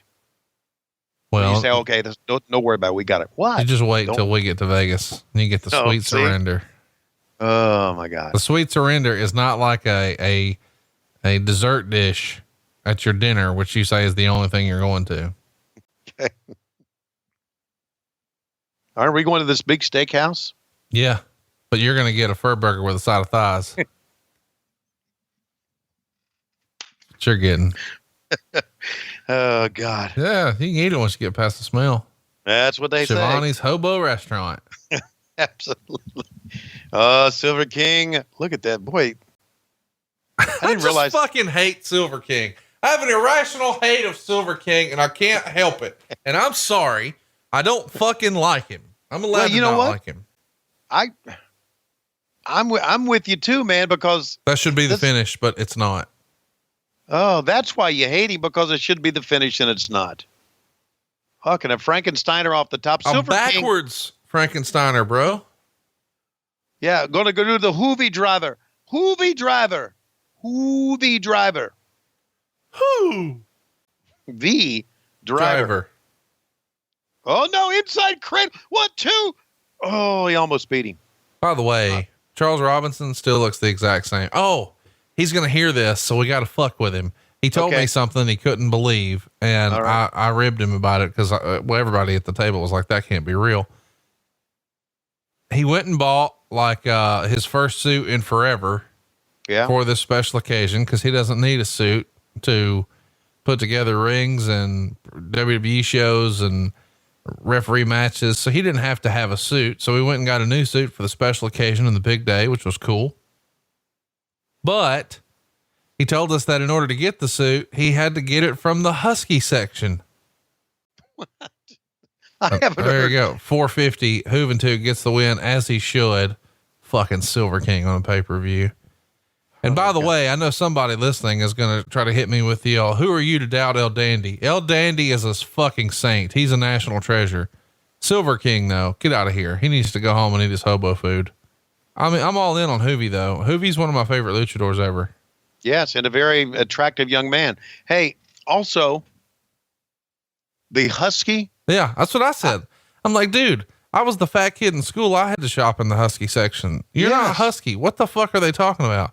Yeah. He's like, I don't know. Well, you know what it was? He went shopping. His mom took him shopping in the kids section. Oh, you nailed it. That's exactly right. He went to Oshkosh Bagosh. Right. We used to go shopping for school clothes every year, and Mom would drag me downtown Stanton, Virginia to Leggett, and we would go to get the Huskies section. And I was thinking, man, I hate this Husky. Whew, man, I had a terrible flashback to shopping for school clothes, thanks to Charles Robinson, who ended up Isn't it amazing? Their moms are probably talking to each other. Saying, there's a 71-year-old man here shopping in the Huskies. Yeah. You know what? He may have to fill out paperwork after that. Absolutely. What the flying fuck? Charles Husky. Jesus. Oh. By the way, right now on the screen, the guy on the left is no longer with us, but the two dudes on the right, I rode to All In with. How random is this? Yeah. How about that? I didn't even recognize that was Chad until I was literally in the car with him. And we just talked about him here on the show. I didn't know Chad was in there. And here we got drunk Scott Hall. And of course, this is leading up to, he's had enough. Lee's had enough. As a reminder, we're not saying Scott is drunk here. He's doing a drunk character. Doing the drunk character. Exactly. Yeah, let me just tell you, I was out on shirts where it was dudes' faces.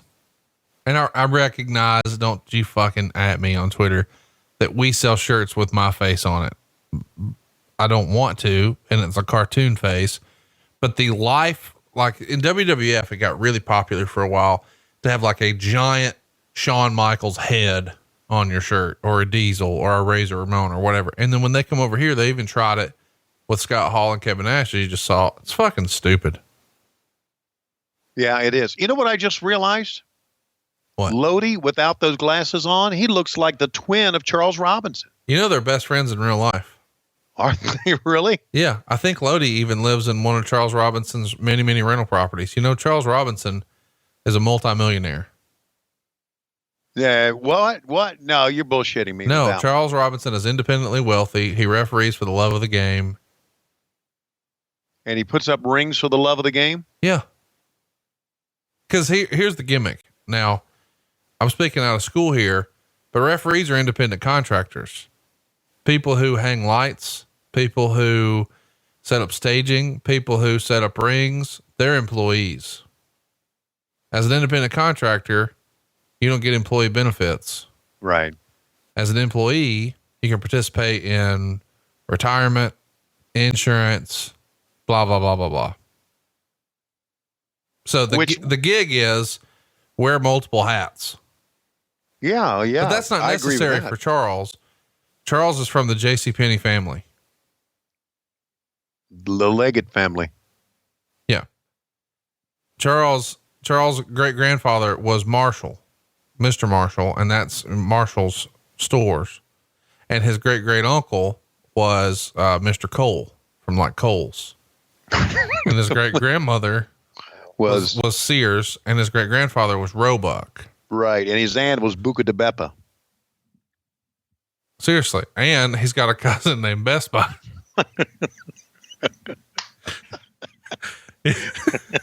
His second cousin was Circuit City, but they're no longer with us. No. But he married into the Amazon family. And unfortunately, they had 2 kids, Prime and Next Day.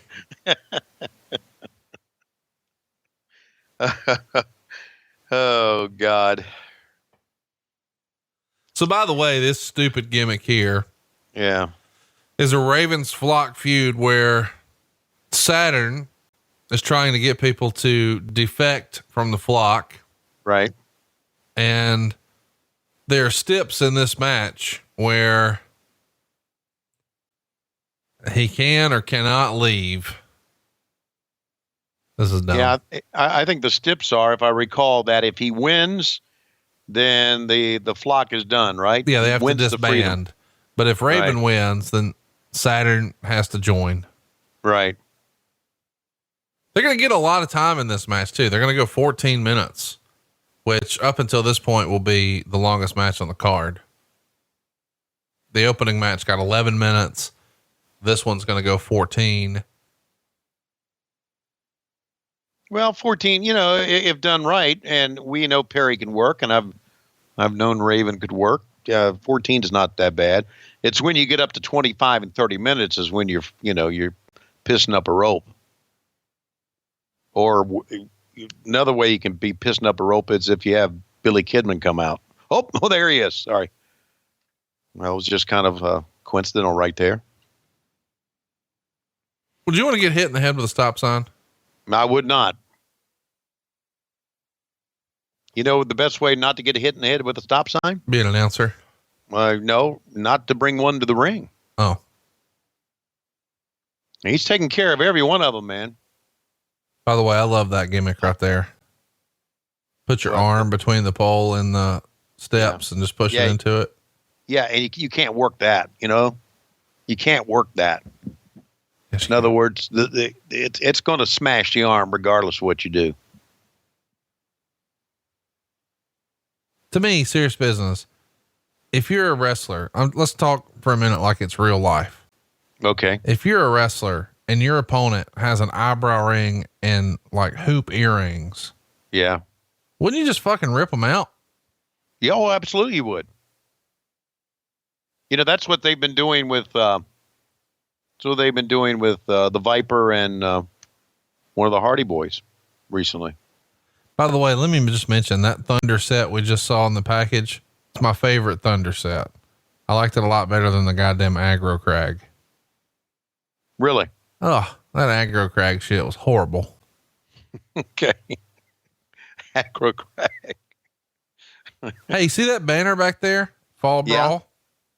Rumor and innuendo is that on Wednesday of this week, at an undisclosed location. Okay. I'm getting some good shit. Oh, really? Yep. I'll be sure to send you pictures of the haul, but I'm trying to load the wagons in case. In case? Yep, that's it. In case there was a period after that. Who are these guys behind JJ Dillon? The guy on the left we saw a lot. Yeah, these were all the a lot of these guys were shooting Charlotte police officers. I mean, Shooting. Not, not bang bang, but real Charlotte police officers. Wait, hang on. If you're going to say bang bang, you have to do it like Cactus Jack. Bang bang. Oh, Butts in seats. Bang bang. Butts in seats. This guy is a police officer. have you met John Collins? John Collins? Yeah. Who plays for the Atlanta Hawks? No, the police officer. No. Yep, those are all Charlotte police officers. Those are Doug Dillinger's men.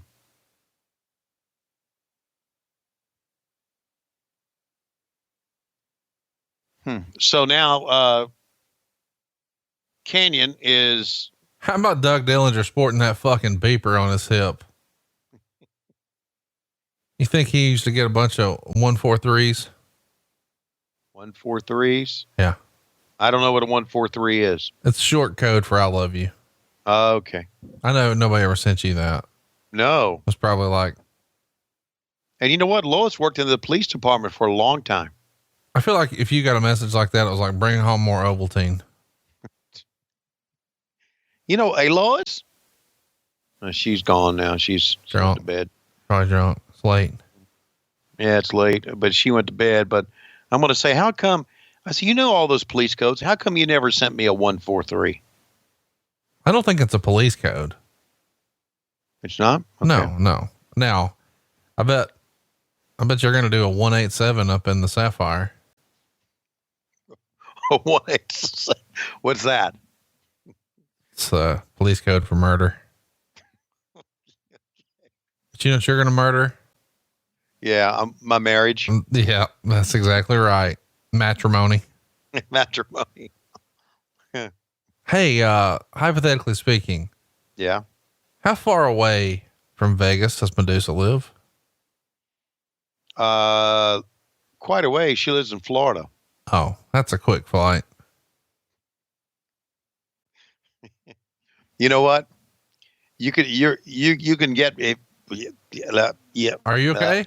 Try again. Take a deep breath. Okay. Take a deep breath. You can do it, Tony. Two things come into play here. With you thinking about flying Medusa. out to Vegas. No. I didn't say I was flying yeah, Medusa. you were. Oh, yeah, you were. Or you wouldn't have said that.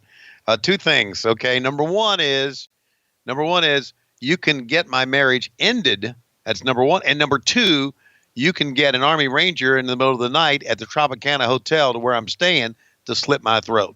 Wait a minute. First of all, two things. Yeah. I'm not bringing Medusa in, Okay. and not for any other reason than she's on a texting basis with somebody in my house, so she can't come. Number two, did you just tell everybody where you were staying?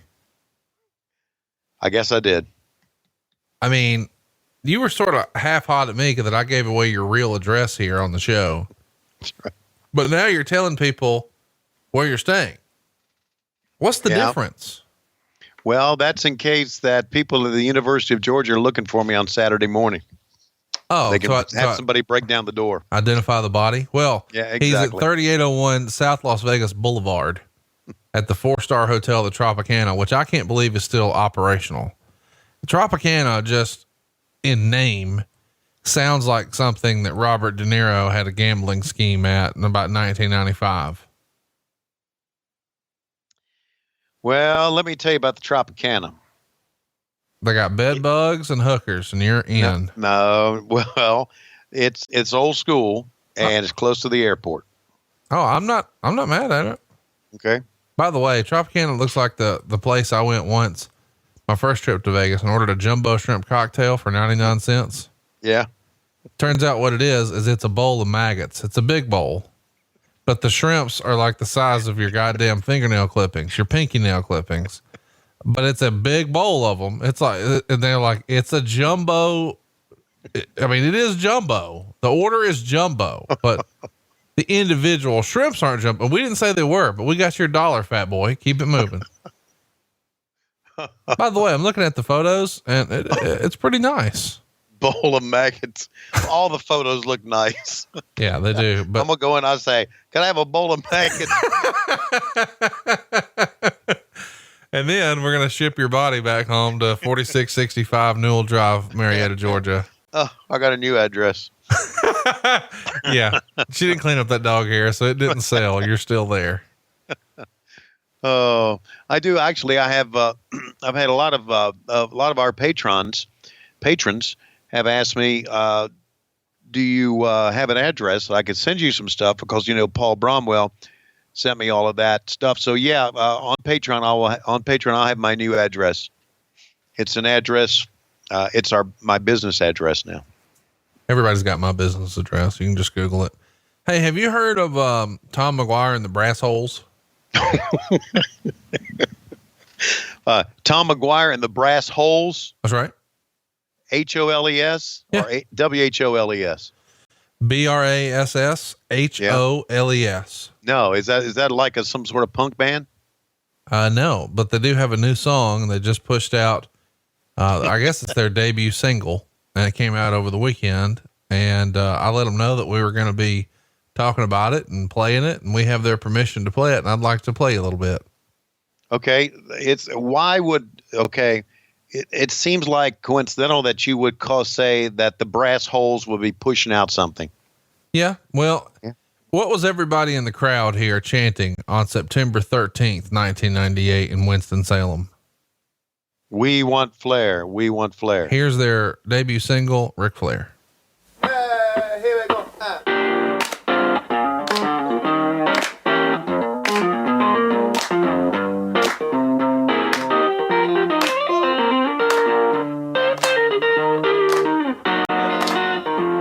Is this an instrumental?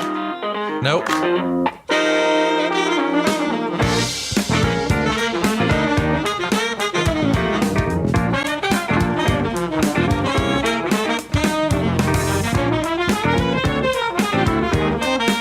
sure? Yeah, hang in there. Patience, grasshopper. Walking on the smoke Zarathustra, pulls it off, wearing alligator shoes, yeah. Better beware, it's a jungle in there. Ladies and gentlemen, welcome to the ring, Mr. Ric Flair. I done lied on you to a little known fact. Whenever it moves, well, it's always be flat. Actually, see shop, but who's checking? He even knows where the hippest nose at. And get any pretty woman in the world he wants, just like that. Woo! Who's that? Sitting over there. Woo! Sporting that big underwear. Woo! More glorious platinum hair.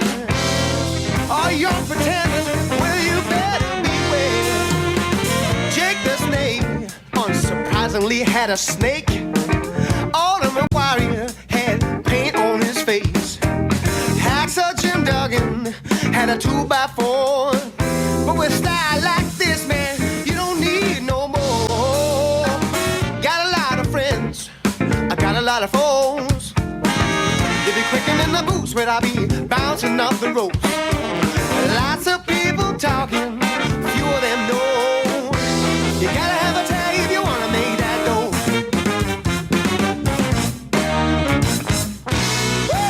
Who's that sitting over there? So what do you think? I like the brass section. I think it's pretty cool, actually. We'll go ahead and throw it up on our Twitter machine so you can see this, but go out of your way to support fellow wrestling fan Tom McGuire and his band, the Brass Holes. McGuire, by the way, is McGuire.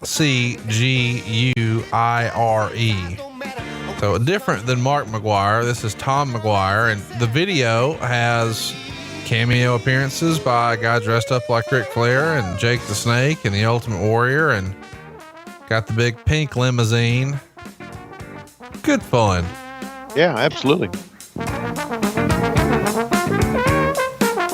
Meanwhile, Perry Saturn and Raven going at it, giving 14 minutes and not doing a bad job. Both guys can work.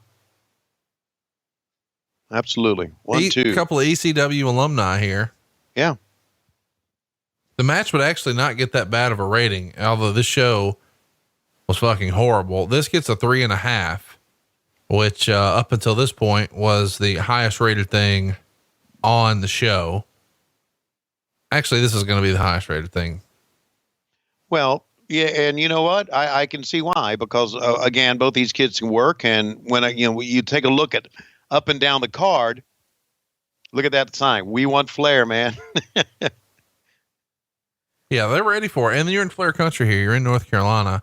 I guess we should mention it's a huge show here financially. It is a sellout. 11,528 fans, paid $218,000, another $85,000 in merchandise. But Meltzer would write, whether Fall Brawl set a new standard for awful pay-per-view is a debatable issue. What isn't debatable is that it was near the top of any list for the worst pay-per-view wrestling shows ever. With the possible exception of the triple-decker cage match a few years back on Uncensored and perhaps some Andre the Giant matches toward the end of his career, this may have been the worst pay-per-view main event of all time. About 20 minutes of bad wrestling made worse by a finish that simply defied description. Unlike previous WCW shows with bad main events, this didn't have anything on the undercard with the exception of the Raven match that remotely saved it, and featured 4 other matches that would have won worst match on any other normal bad pay-per-view show. Well, I can say this to that. Had the Steiner brothers match had a decent finish, sure, that could have helped saved it. They got a -1 star. Ernest Miller and Norman Smiley got a -1 star.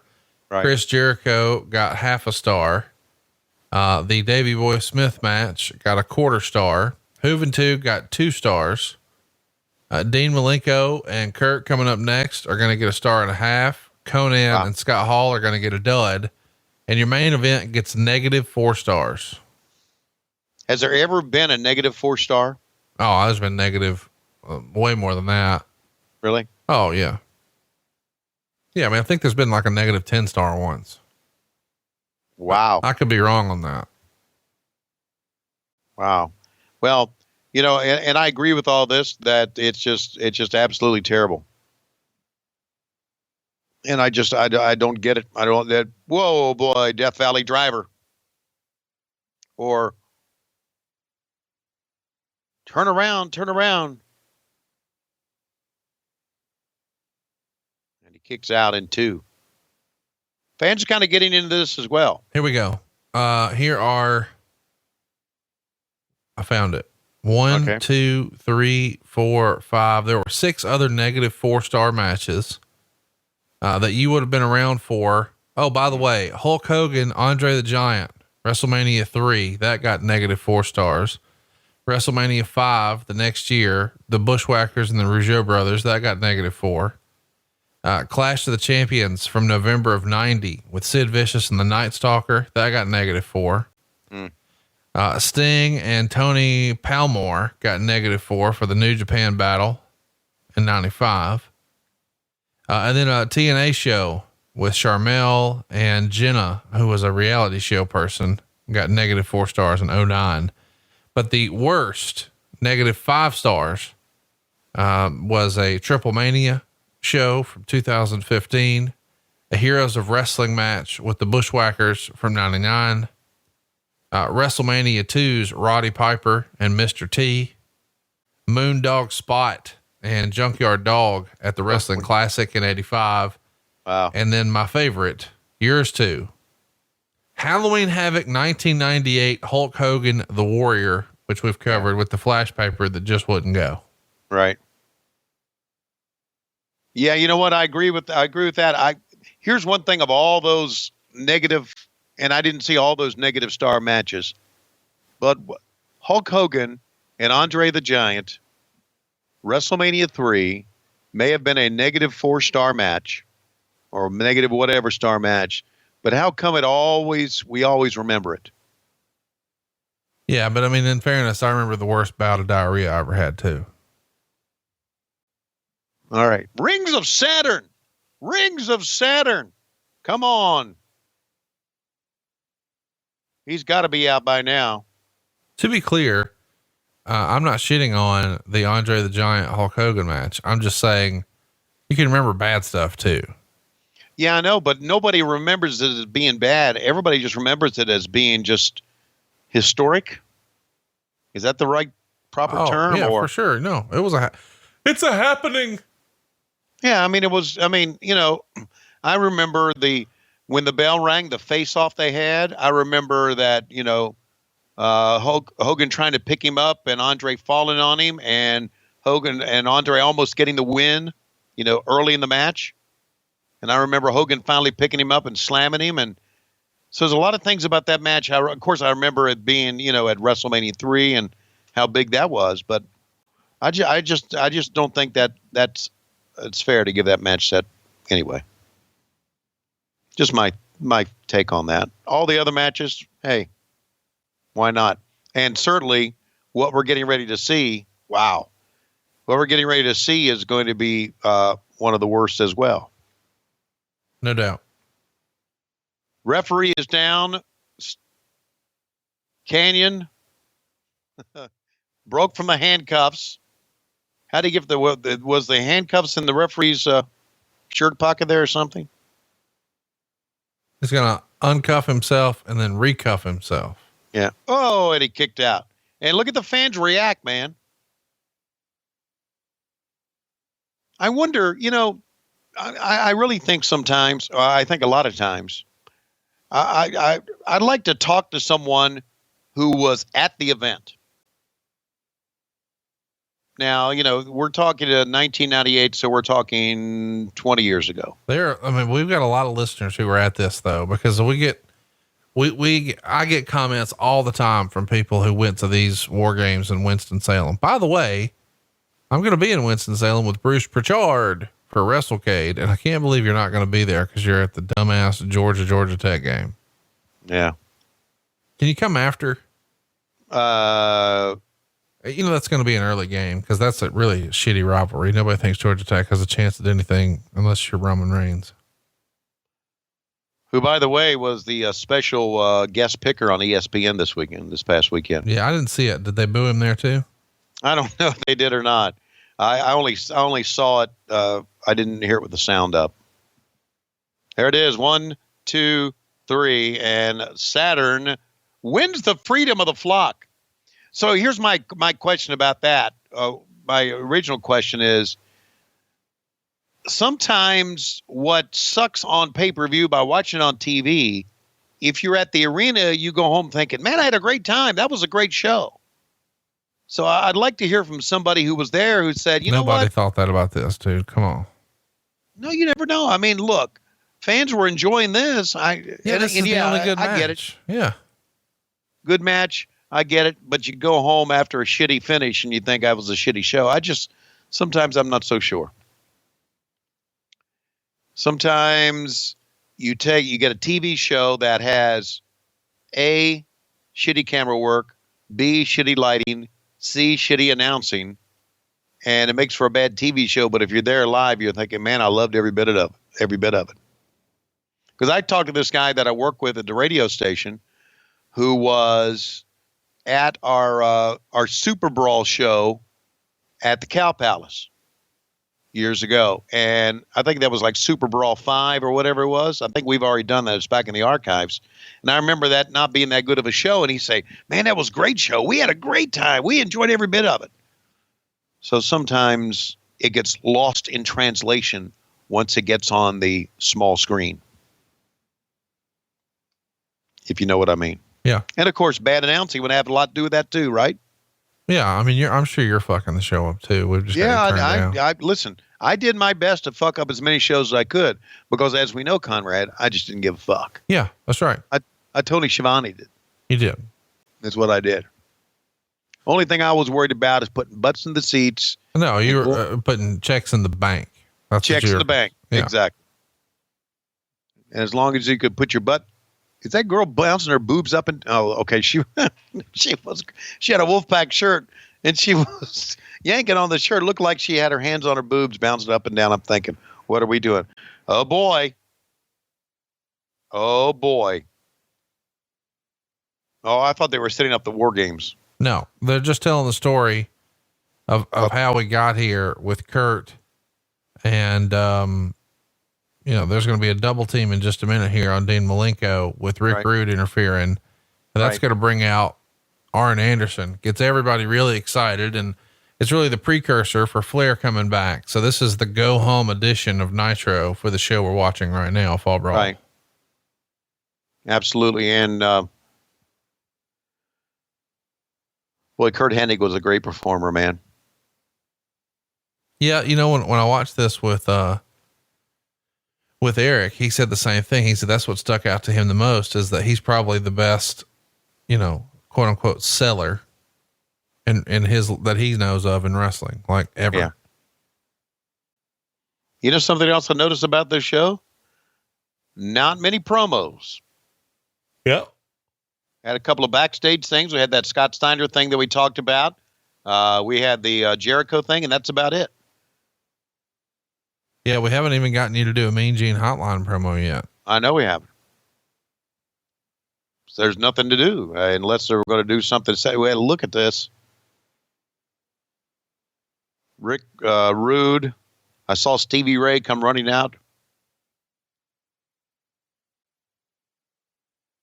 I just, I love Stevie Ray.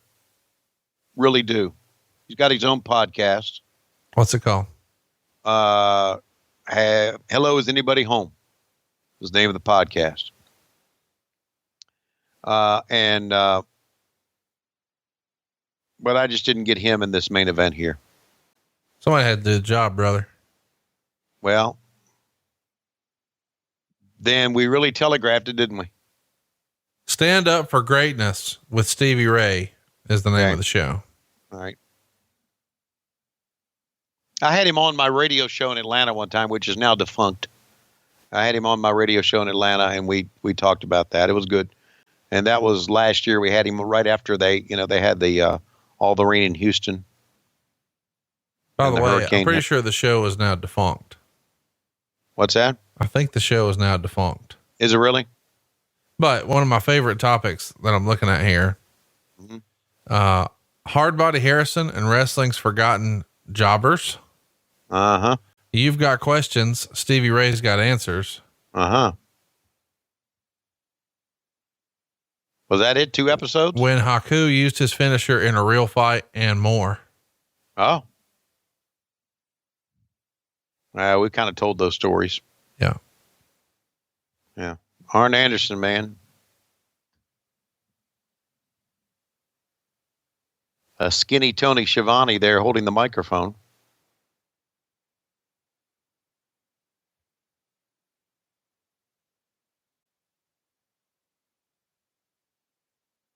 Arn Anderson again. He's for real, buddy. By the way, I don't know how this slipped out.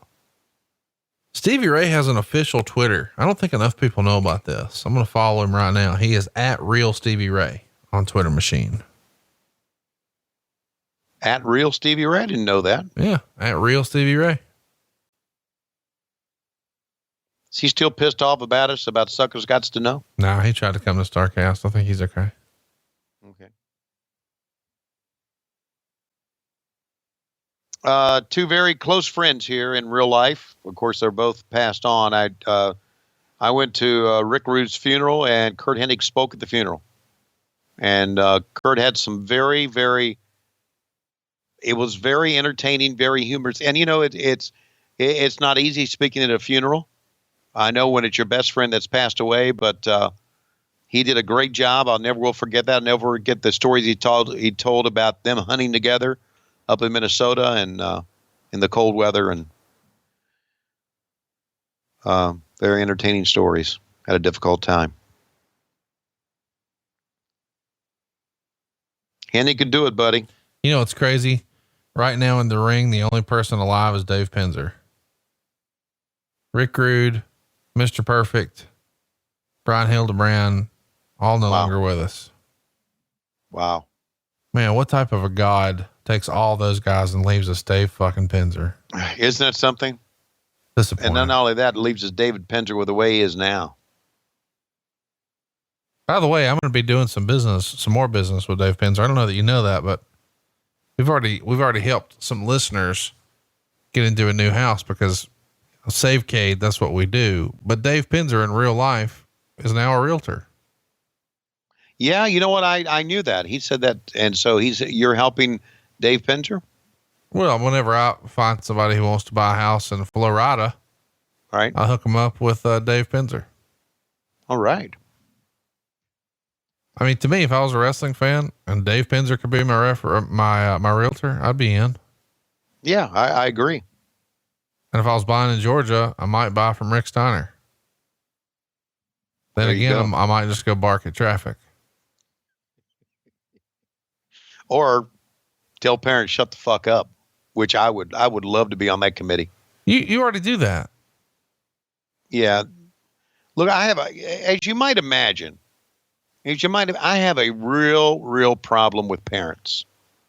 Yeah. I mean, you're a parent. You don't even like yourself. Well, no. That's what you got to, I was a Little League baseball coach for many years, and I had way too many run-ins with parents. Well, why? But why though? What'd you do to them?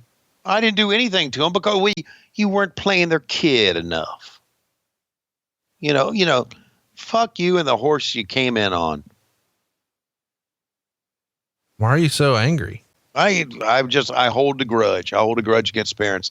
And that's why my middle son, Chris, said, years ago, he said, I think I'm going to get into teaching. I'm going to go to school to be a teacher. And I said, don't you dare. He said, why? I said, because you don't want to teach other kids. You just don't. I say, you worry about your own kids, not fuck. And I talked him out of that. Because dealing with parents is the worst thing in the world you can deal with. Really? Yeah, the worst thing in the world you can deal with. They're out of control. They're not rational. They're fucked in the brain. Wow, you're coming in hot. You're not kidding, I am. All right. Meanwhile, back to the match. What did this match get? This match didn't get 3.5 stars? No. These two kids can work. 1.5 stars. Really? Yeah. I don't get that. I mean, the match, apparently you got two guys that can work. You got a damn good referee and it gets 1.5 stars. It's telling me that either they were just fucking lazy or they didn't want to work, or it was, the match was not set up well, or it had no heat. I don't know, but that's hard for me to believe that Malenko, who can work, and Hennig, who could work, would get 1.5 stars. They're fucking super talented performers. That's for sure. Nobody's arguing that. Right. Now, this was the day before Ric Flair made his debut back in the archives. That's right. His big return. Right. And they were kind of expecting Rick to show up here, weren't they? Yeah. People are chanting, we want Flair. We want Flair. I just saw a sign that said, welcome home, Flair.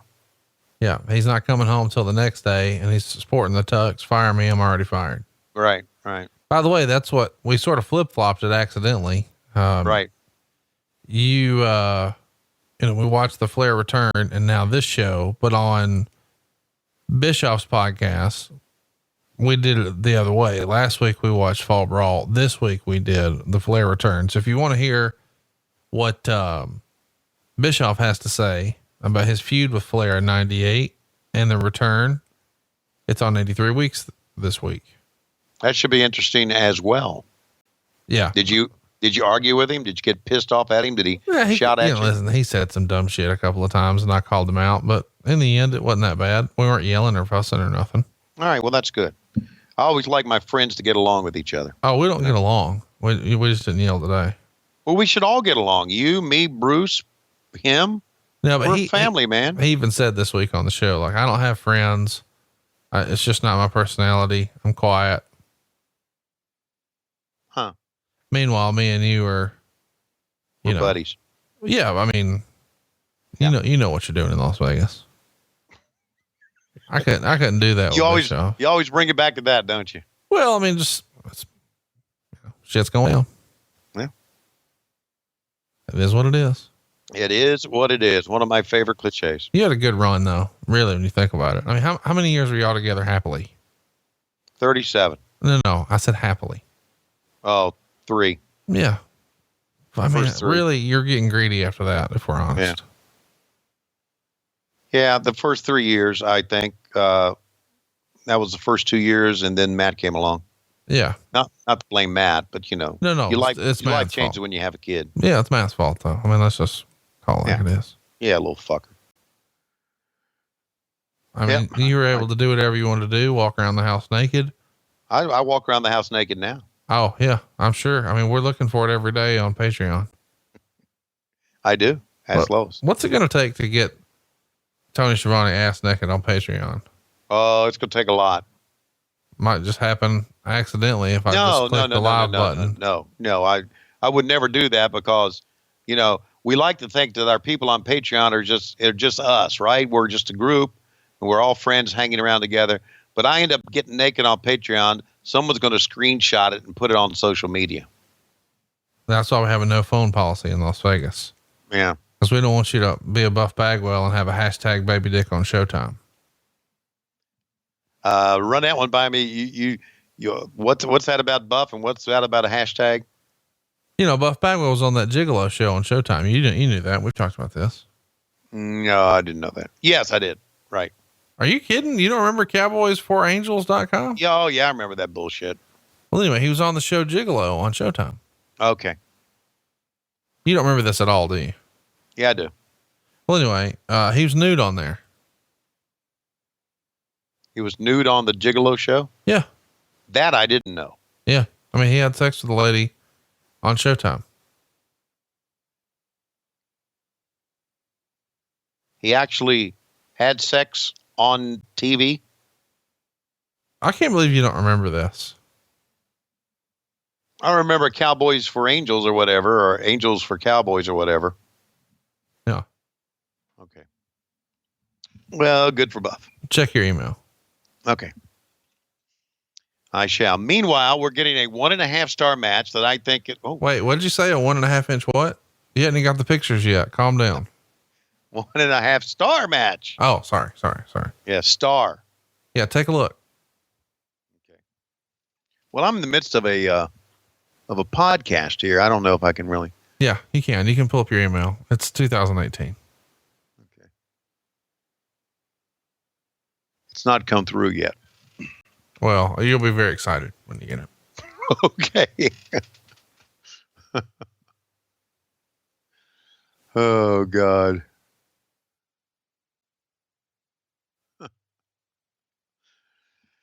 Wow. Okay. So, where are we here? Back to the show we go. Are you all right? Yeah, I'm doing great. Thanks for the email. You got the email? Yeah. Thank you. Can you believe what you just saw? No. You thought I was making it up a little, didn't you? Yeah. Yeah. Wait a minute. Here comes some flapjack wino. Fast, No, Jerry, that's fast. Okay. All in black. Wow. Fudge. Arn was done by this time, wasn't he? Yeah, he had been retired for over a year. He gave him his spot over a year. Right. The reason I'm saying that is that he took a double axe handle to the back of the head. By the way, let me just tell you, I love that The Rock very blatantly stole his kicks from Kurt. You do? It's funny because I've seen in more recent years, it feels like I've seen more Rock matches than I have Kurt's. But then you see exactly how Kurt delivers the kick and you're like, oh, Rock just stole it directly from him. Right. He does like he picks his leg up and like shakes it for a minute and then kicks you with it. Right. Which is so funny. I love it. So now here's the part where the fans are thinking Flair's going to come down. You see, Arn gets hit. Speaking of coming, have those pictures come yet? That was the second email.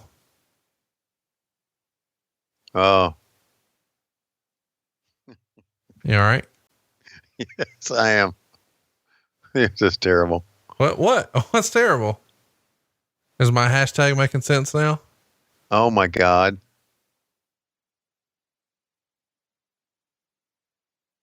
You all right? Yes, I'm fine. I'm telling all my.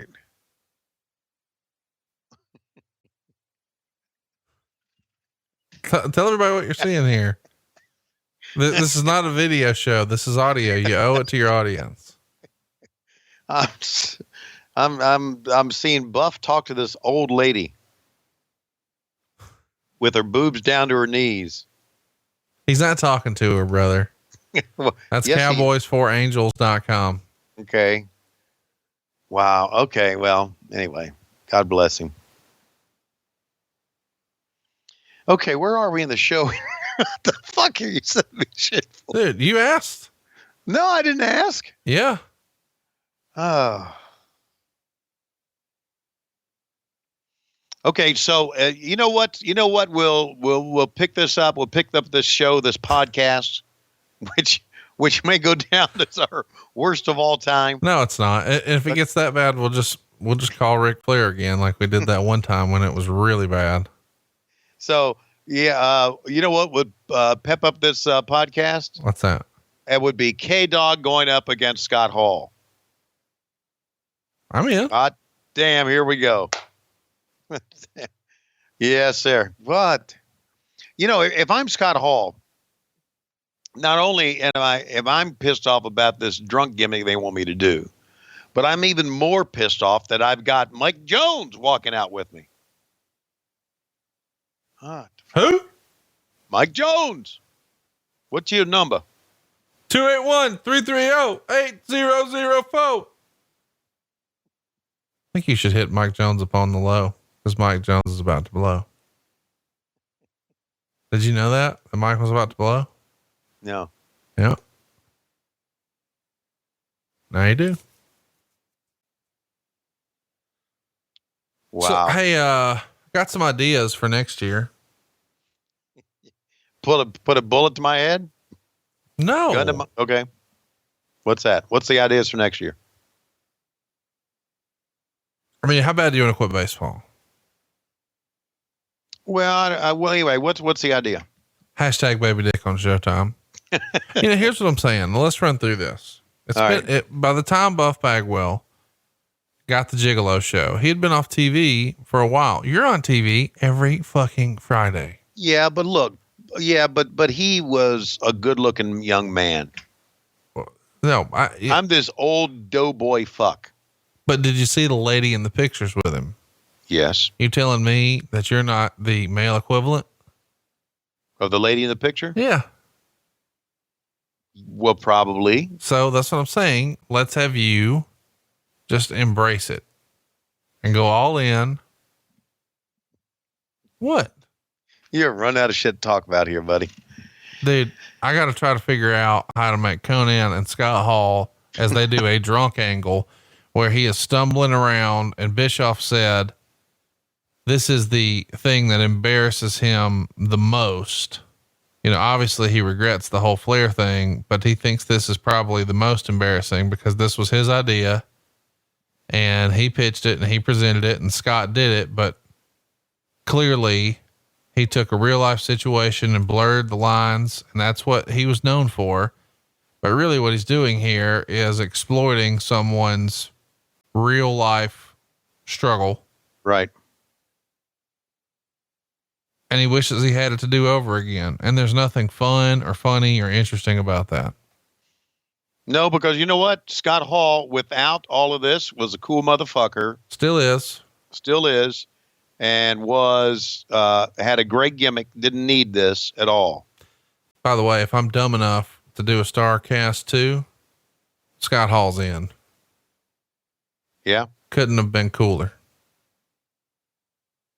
Glad to have him. Because here's the deal. Guys are quick to shit on people.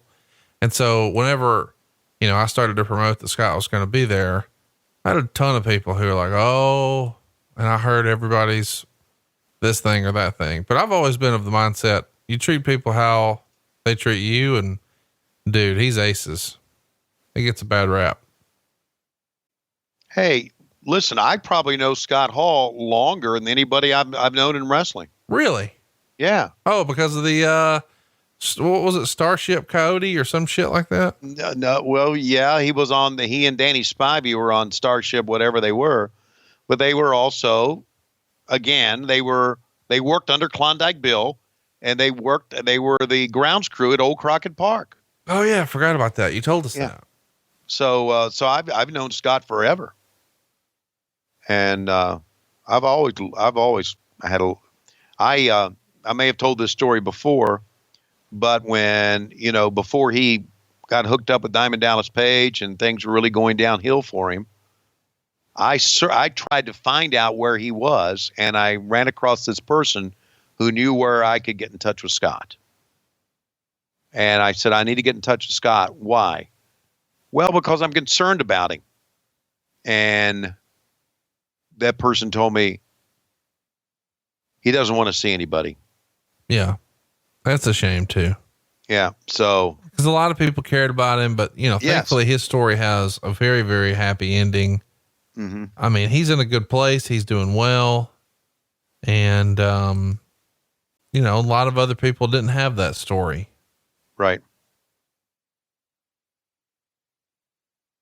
I'm happy for him. Yeah, I am too. I'm happy for him too.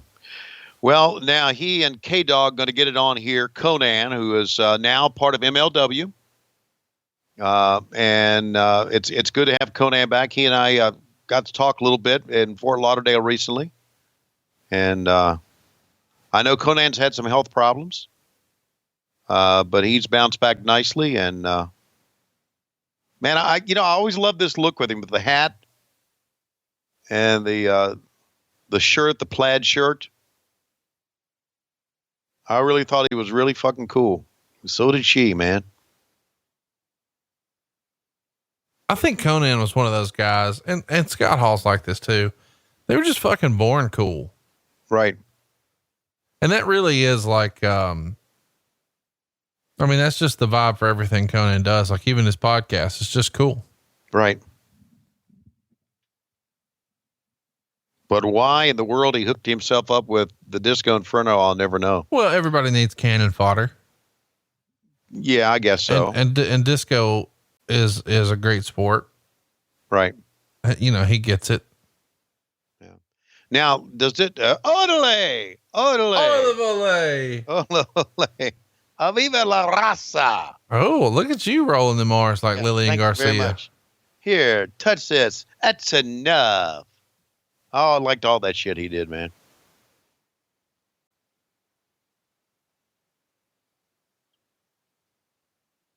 Not only that, man, back in the day when he was in his prime, he was as good a worker as any of them. Could do some great shit, Conan could. Oil of Olay all day, every day. Oh, man. This is going to get a dud rating, by the way. They're going to go 12 minutes and, the match dies. It gets a dud, but it does because they're just really trying to tell a story more than the match.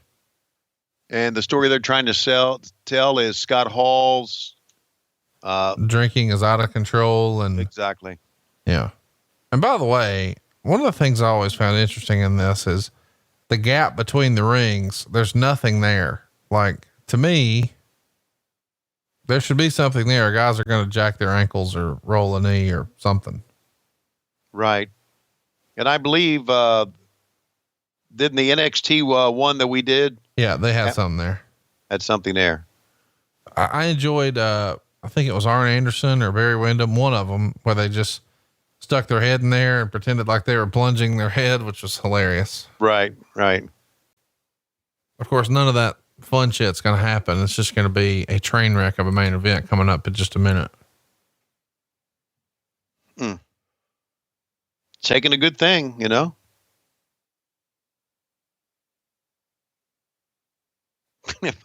By now, you can, what's he doing? You can see if you're the opponent, you can see the toothpick gimmick coming at you. But they always act surprised. Like, what the fuck did you just do, man? I didn't see that toothpick coming.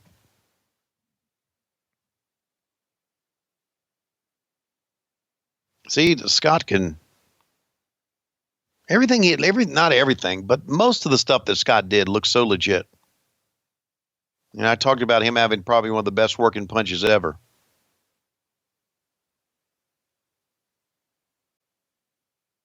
Could take some pretty good bumps, too, as well. So this match is a dud. Yeah, you disagree? Well, we're only a couple minutes into it. I don't know if the 12 minutes counts all that Scott was doing, talking and everything, if that counts in the 12. But the fans are kind of into this. See the fans standing up, some of them, and popping with what Conan just did.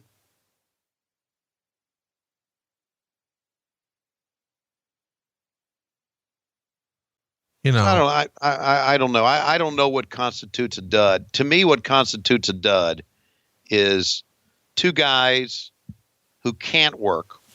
All right. And I know these two guys can work.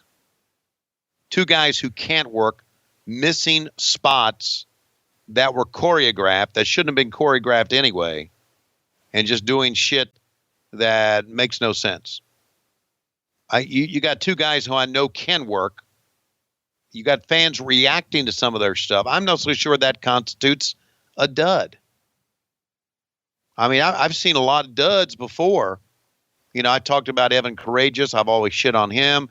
The fact is that Evan Courageous had some good match. Todd Champion, a lot of times when he wrestled a dud because he couldn't do things. Van Hammer couldn't do things. These two guys can do things. So why you call it a dud?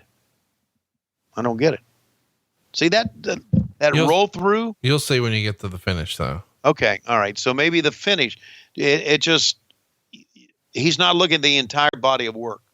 He's just looking at the finish and giving it a ratings because of that.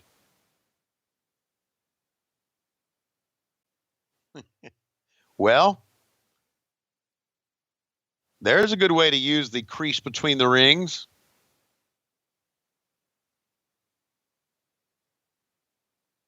So, you know, I don't understand that.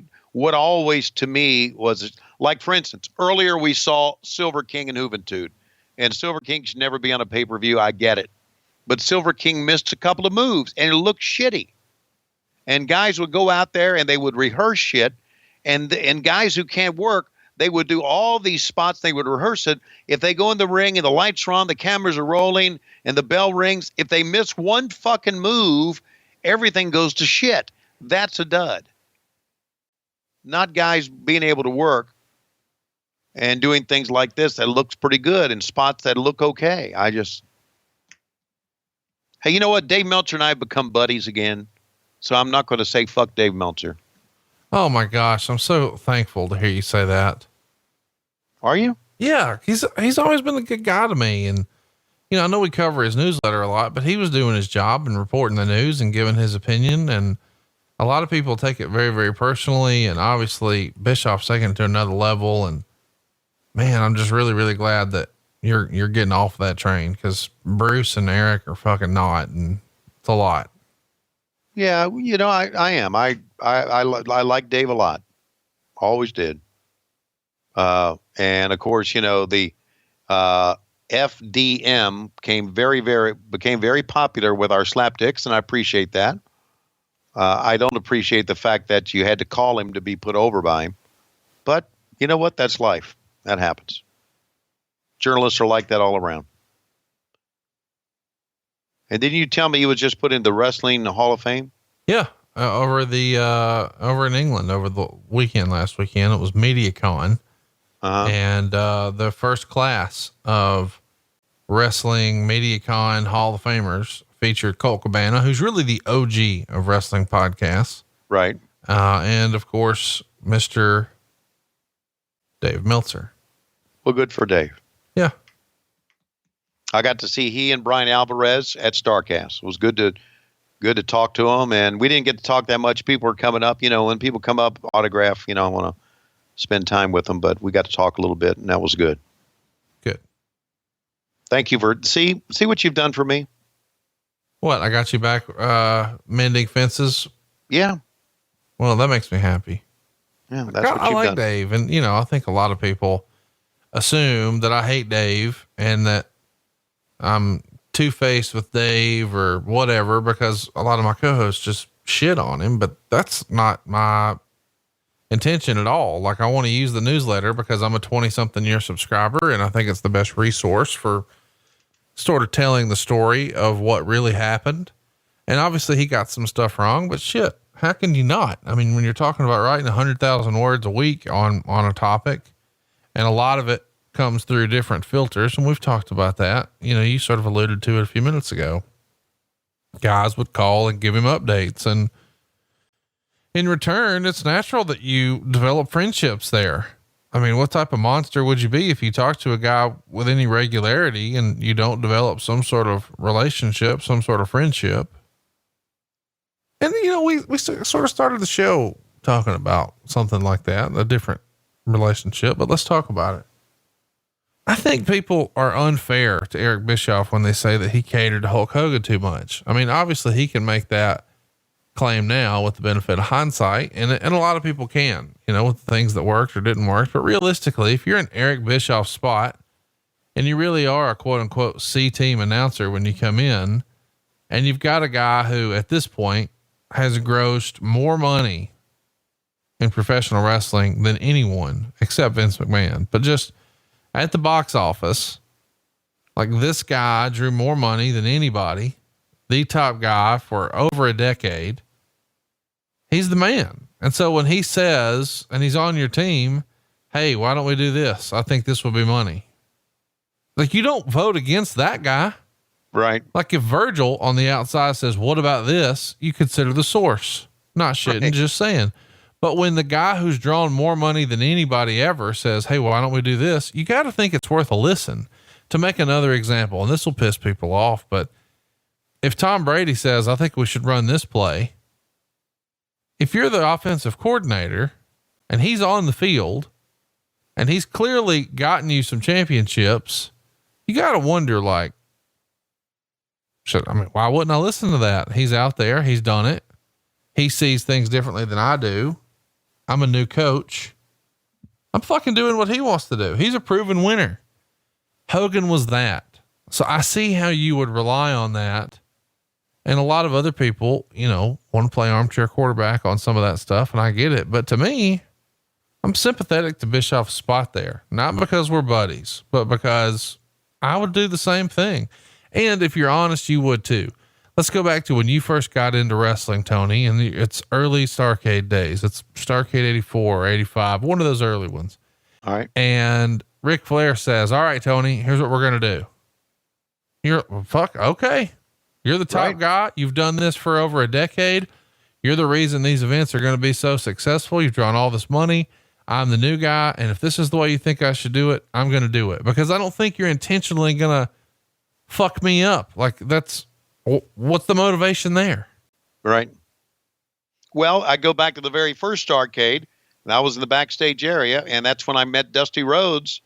And I remember, and he was telling me about some of the things that I should do. And I'm thinking, what's he telling? I didn't even know he was a booker at that time. But I remember thinking, man, if Dusty Rhodes talks, I'm fucking listening. Yeah. He's proven. He's a top guy. He's established. And if he says, hey man, this is going to work, I don't know what the fuck I'm doing. I'm out here trying to figure it out. And if you say this is going to work, you've got the resume that makes me think I need to listen. And some of those ideas were a miss, but a lot of them were hits. Yes, they were. And Hogan did rely on what he knew and what he was comfortable with. Nobody's debating that. Right. So now the fans are looking to their left here, or to our right, to their left. I don't know what is there a fight in the stands, or what's going on here? Are they expecting to run in? They're hoping that the Warrior disappears. I feel like we should mention here that they've got to be feeling regardless what anybody says. You guys had smashed for 83 consecutive weeks. And then on the very night when Eric Bischoff addresses the locker room and shits on Ric Flair, saying, I'm going to drive him and his family into personal bankruptcy, Vince McMahon and Steve Austin headline Raw. And for the first time in 83 weeks, this is week 84 here, Raw wins. That's in April. Now, fast forward, we're here in September. You had to be looking for, hey, what else can we do to sort of regain control? Right. You put the belt on Goldberg in July, but come August and September here, you've got to be trying to think, hey, what else can we try? And the thing you're going to try is bringing in the Ultimate Warrior. That makes total sense to me, that you're just looking for, hey, we just need this one thing. What can we get? How can we get this put together? And you see the finish here. Conan gets the win with the Tequila Sunrise.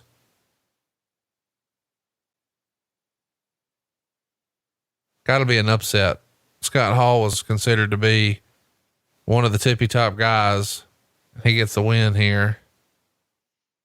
Yeah, and the fans reacted to it also. Because it was a surprise. I think everybody thought coming into this, Scott Hall wins. And of course, they're trying to do the drunk storyline. So that's not the case. Conan gets the win. And so the fans pop for it. I don't see where the dud is. But I understand what you're saying. Now, we had all these. We're looking for something. Why not bring in the Ultimate Warrior? Why not do something that's tried and true? Which he was. He was money for Vince McMahon. So now we're setting up for WarGames here, Conrad. You ready? Ready or not, here we go. I guess we should remind everybody, instead of 2 big teams, we've got 3 smaller teams, 3 guys on each team. So a total of 9 guys are going to be in this thing. Yeah. And we've got the NWO Black and White. We've got the Wolf Pack, and then we've got a WCW crew. Mm-hmm. And we got Michael Buffer. Ladies and gentlemen, for the millions watching around the world who will never watch a WCW pay-per-view again, let's get ready to stumble through this one. That's about right. Yes, sir. And of course, let the WarGames begin, and the cage comes down. Of course, in reality, Winston-Salem and Greensboro, which was kind of the de facto home of Jim Crockett Promotions, being their number one venue, Winston-Salem and Greensboro are basically 30 miles apart. So you had kind of almost the same crowd that would come to Greensboro would come to Winston-Salem. So this was this Lawrence Joel Coliseum was basically new at this time, being the home of Wake Forest. And there's in the background Nick Patrick, I guess, Kenny Powers. Look at that hair, man. Slick back, buddy. Absolutely slick back. Ladies and gentlemen, let's get ready to rumble. Does Michael Buffer still do ring announcing on boxing? I don't know the last time I saw him do boxing, because it feels like Jimmy Lennon Jr. does it now most of the time. Yeah, I know. It's like I guess he's retired from it. I don't know. Notice how the pyro on the cage. Just wonder how much. Man, did Eric ever tell you about the budget for pyro? No, we ever get into that? We haven't talked about it. You need to talk about it, because that had to be astronomical. That's a pretty good look, though, don't you think? Oh, dude. I mean, listen, the little things on this are legit. It's just the actual match. That sucks. Yeah.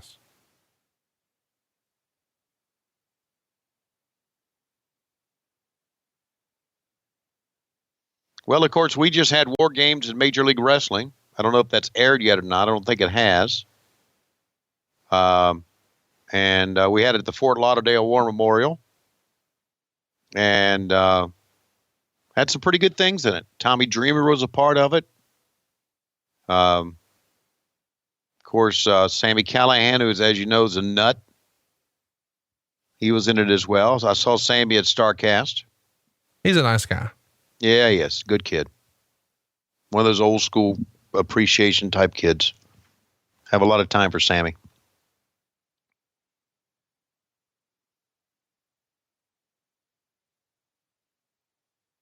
But of course, the one we had in MLW did not have a top on it, which seems to be the norm now.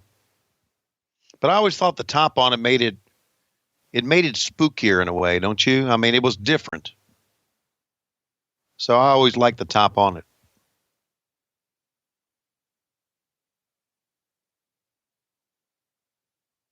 You still with me over there? Yeah.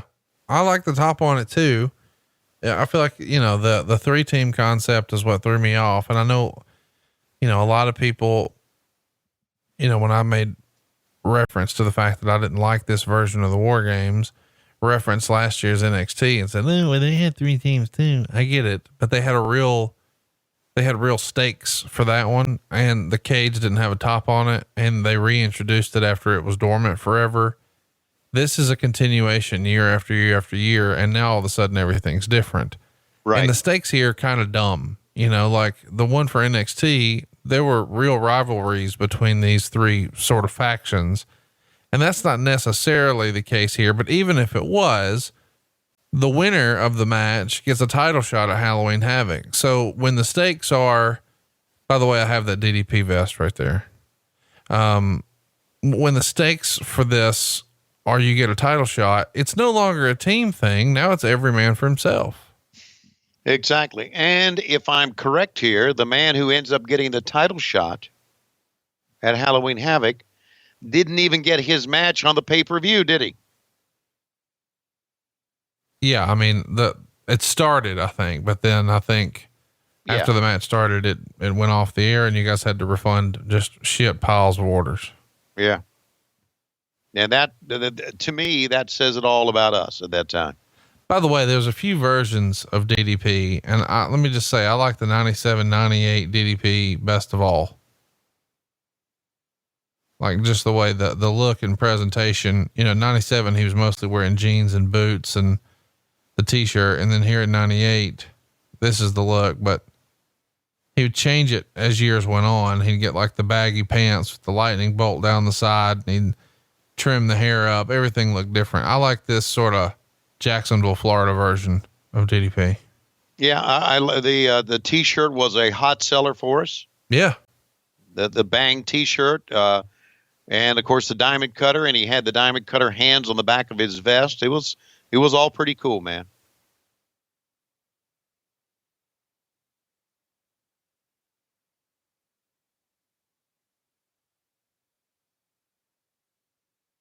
So I guess now they're sending out 1 man for each team. Is that how they're doing this here now? Come on out. Yeah, we got, hey there, look, there's the WCW World or United States title. By the way, and we're going to shit on this match, but realistically, you've got arguably one of the hottest guys for WCW in 1997 and obviously 98 as well, but DDP is hot. You know, 97 is sort of his breakout year. He's on his way up. And you've got who a year prior to this was probably the hottest heel in the entire industry, Bret Hart. That's what you're starting with. It's a lot of talent. Yep, it is. And now he's going to step in there with Benjamin Button, the referees, and old Sling Blade's going to lock them in. Got 2 referees in there. Yep. Kenny Powers, Benjamin Button, and Sling Blade are your referees. You know, and this is another thing that's different too, because normally the referees would not be in the ring. That's right. But see, here's the other thing. Pinfall or submission count. So pins count. Of course, in previous years, it was you had to make the other guy quit. Right. And again, I've talked to you about how I like pinfalls. How I think, this surrender submission to me never did work. But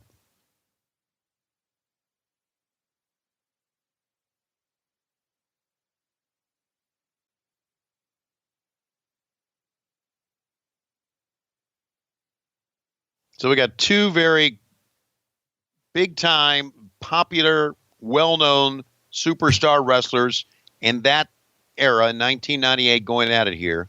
What can go wrong, Conrad? What can go wrong? Stay tuned, my friend. Stay tuned. Minus 4 stars. All right. Starting out pretty good here. Hey, I'm digging this already, man. Bret Hart and Diamond Dallas Page. I'm digging it already. 1, 2. He can win it right now, no. And Bret Hart kicked away. Oh, my God. Did you just pass out on me? I think he did. I think Conrad has passed out on me on the floor. I'm not sure now. Into the midsection. Oh, belly to belly suplex. Over and a 2 count. Wouldn't it be something if he pinned him right there and it would just be over? Try to diamond cutter. Move out of the way. Conrad will join me in a moment here, fans. Oh, and a foot to the face. I looked up. There you were. Well, just to let you guys know, I was watching the monitor here, and then I looked over to my left where I can see Conrad, and I could just see his chair, and I'm thinking, and he's passed out on the floor, but he's arrived. I gave you some hand signals for about 30 seconds, and I thought you acknowledged them, but you may have been picking your nose. Okay. You got it. And right now, DDP had a couple of false finishes right there. He went for the diamond cutter, and Bret Hart got away from it. And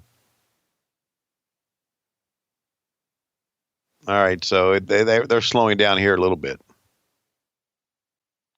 How great would it have been, if this is real life, if he gets the diamond cutter when there's just 2 guys in there, pins him, that's it. DDP won WarGames.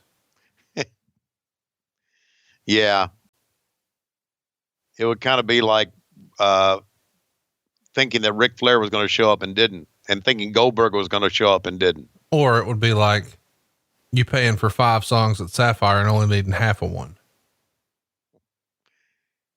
You have to pay for songs there?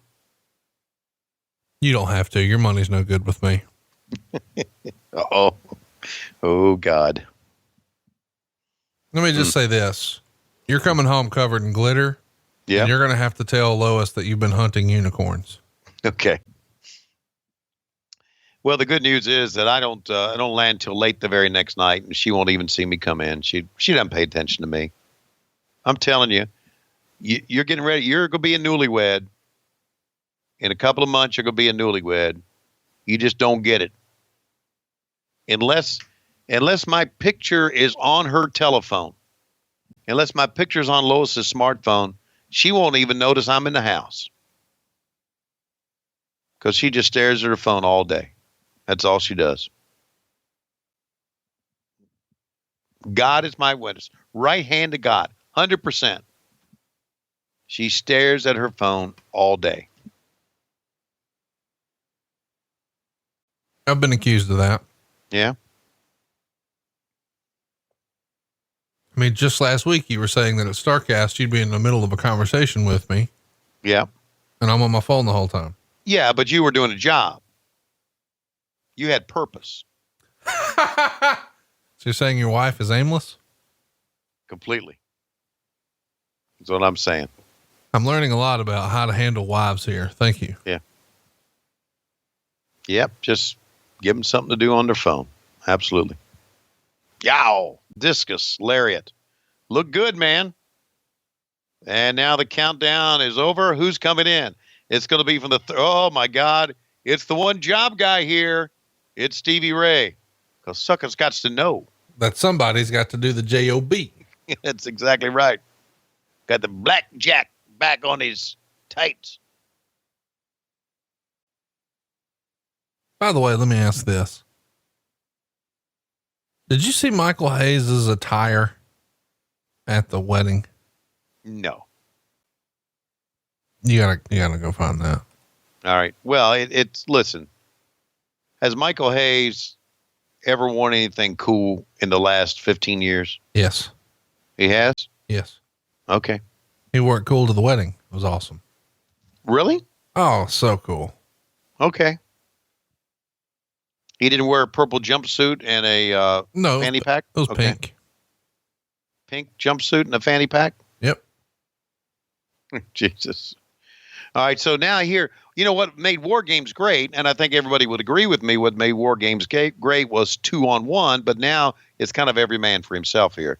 So that takes the thrill out of WarGames. I mean, I know Stevie Ray and Bret Hart were working together at that time. Oh, I guess they were on the same team, right? How do we work this out? Yeah, but it's every man for himself because you got a fucking title shot. So even though there are teams, there's not really. Do you see the trouble? Yeah, I do see the trouble because a member of the Wolfpack should be coming out by now. We don't have a member of the Wolfpack out here, do we? No. So if I'm the Wolfpack, I'm kind of pissed. Well, why though? Some people would say, oh, it means you're not getting beat up. But the other thing means, well, you don't have a chance to win either. That's what I'm saying. Now we get a member of the Wolfpack. It's Sting. At least we think it's Sting. This one's Sting. Okay. You never know. With that tomato face paint of his, yikes. I hated it. I do too. There's nothing cool about it, man. It looked like he had high blood pressure. Like, I don't know. Looked like a tomato. And there's a nut shot, which is about the 30th nut shot we've seen in this show. I think that's, we overdid the nut shots in this era too. You overdid everything. Yeah. You know, you can connect the dots, can't you? To see why we went down the shitter. You really can. All right. By the way, Meltzer would write, this was one for the record books. -4 stars. What else did he say about it? Oh, shit on it. Where do we start? Well, since they didn't play their regular entrance music, Page came out and got a very small pop, although his running into the crowd did pick it up to where it wasn't embarrassing. That couldn't be said for the total non-reaction to Hart. The new rules were a killer as it took away the mystique from the match of seeing a top guy surrender, and it could end before everyone got in, although logic would tell you that wasn't going to happen. Page and Hart went 5 minutes, which you would think would be good, but it was actually unbelievable how dead it was during this period. Stevie Ray was in next, which meant there were 2 black and white guys before the Wolfpack got in. Right. Sting was in next and did the dive from one ring to the other like he used to do in the 80s WarGames. But now that he's 39, time has caught up with him and he didn't clear the ropes. He goes on and just continues to just shit all the way through. I don't want to spoil it, but okay, you're going to see some absolutely horrible shit here shortly. Okay. Well, here comes Piper in with his mouth agape. Word of the day, agape. Agape. he's hammering everybody, but Bret Hart had enough of it.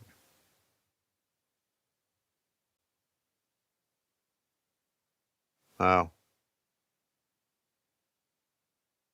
Stevie not selling shit for him, is he? Bite Stevie Ray in the ear. Yeah, fans not responding to this at all, Conrad. You're right. Roddy Piper feels out of place in WCW to me, and I don't know why. Yeah. Yeah, you know what? It's because he was way past his prime here. That's why.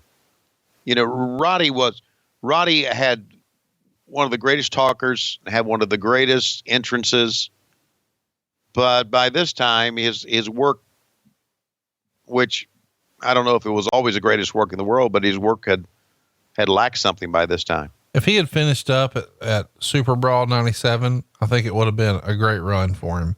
You know, coming back, surprising Hogan after the end of Halloween Havoc 96, setting up Starrcade 97, doing the rematch at Super Brawl, the whole San Francisco deal. I think that would have been a great way to go out. Of course, there's money on the table, so if they're throwing big money at you, you take it, and good for him. But as a fan, Fall Brawl 97 would have been a good spot to end it. And if you want to stretch it out, you could have did that 6-man over the summer with him and Kevin Green and Ric Flair against the NWO. Next up, Lex Luger, sort of taking his time, you would think. He's got to pose. Well, you got to do that, but everybody else was running in, but he's not. No. He's not in a hurry to. Well, finally somebody came in to feed him that time. But he wasn't in a hurry at all to get to the other corner or the other ring. Goodness. It is pretty crazy when you think about all the Hall of Fame talent that's in here. Lex Luger, Bret Hart, Roddy Piper, Sting, DDP, Nick Patrick, Charles Robinson, and Stevie Ray. Mm-hmm. Yeah, jeez. Which, by the way, Stevie Ray is going to be in the Hall of Fame with the Harlem Heat. Are they going to put them in the Hall of Fame? Oh, not WWE, but I'm sure the Harlem Heat are in Hall of Fames. Hall of Fames. Yeah, there's a few different ones. You know, there's more than just the WWE. There's the Observer one. There's the one in New York. There's the Cauliflower Alley thing. You know, there's a bunch. There's the thing the thing in Waterloo. I didn't realize that. Oh yeah. There's like half a dozen, maybe more. Really? I thought there was just one. No, to me, the most prestigious one, and people are going to fucking be mad about this. It's Dave Meltzer's. If you're in the Wrestling Observer Hall of Fame, that's the real Hall of Fame. It's done the real way where people vote, not just fans, but like in baseball, like people vote. In the WWF, that's not the case. It's just, hey, this will look good on TV. Do it. Nash, by the way, did not do the Lex Luger thing. He runs to the ring, anxious to get in there.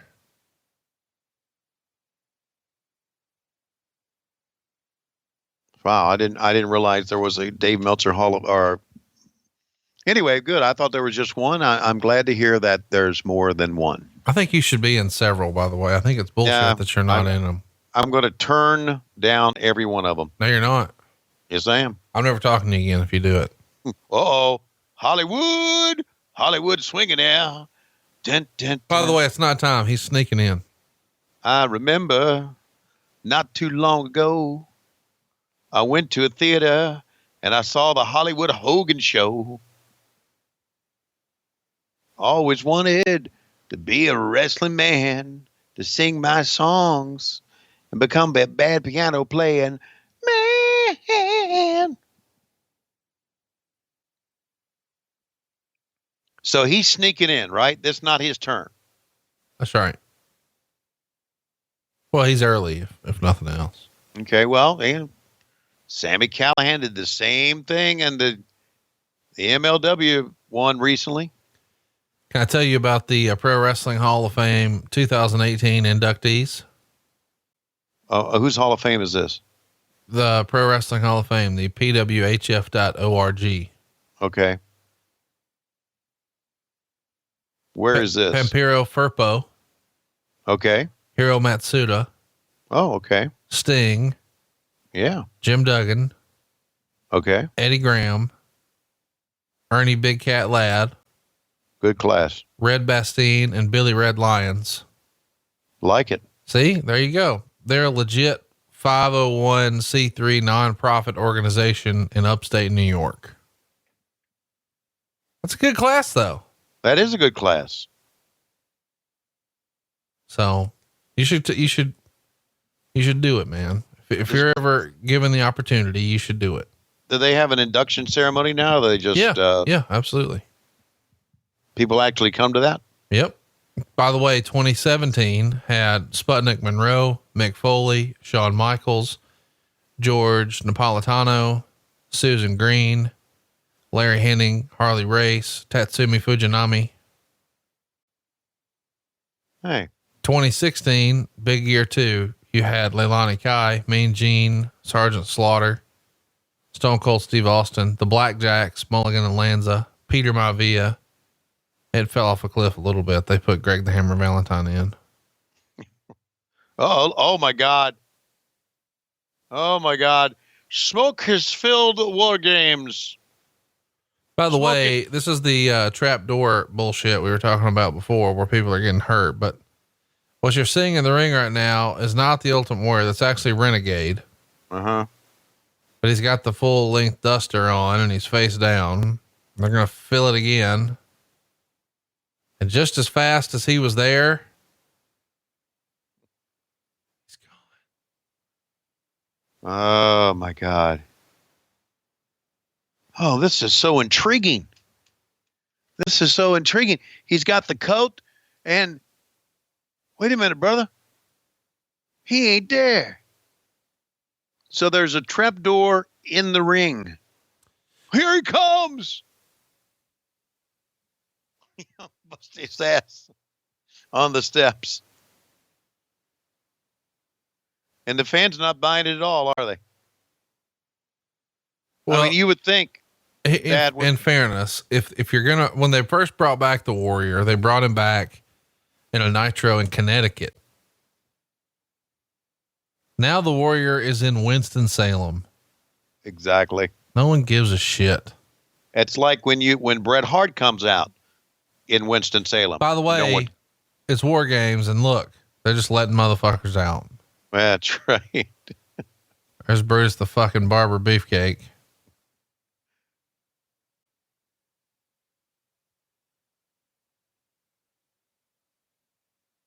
Holy shit. I know. Warrior just destroyed Stevie Ray with a standing clothesline that Stevie had to sell like he died. And I know we were sort of having a little fun with Stevie Ray earlier. Yeah. But the wrestling ability between these two is off the charts. There's such a difference. Exactly.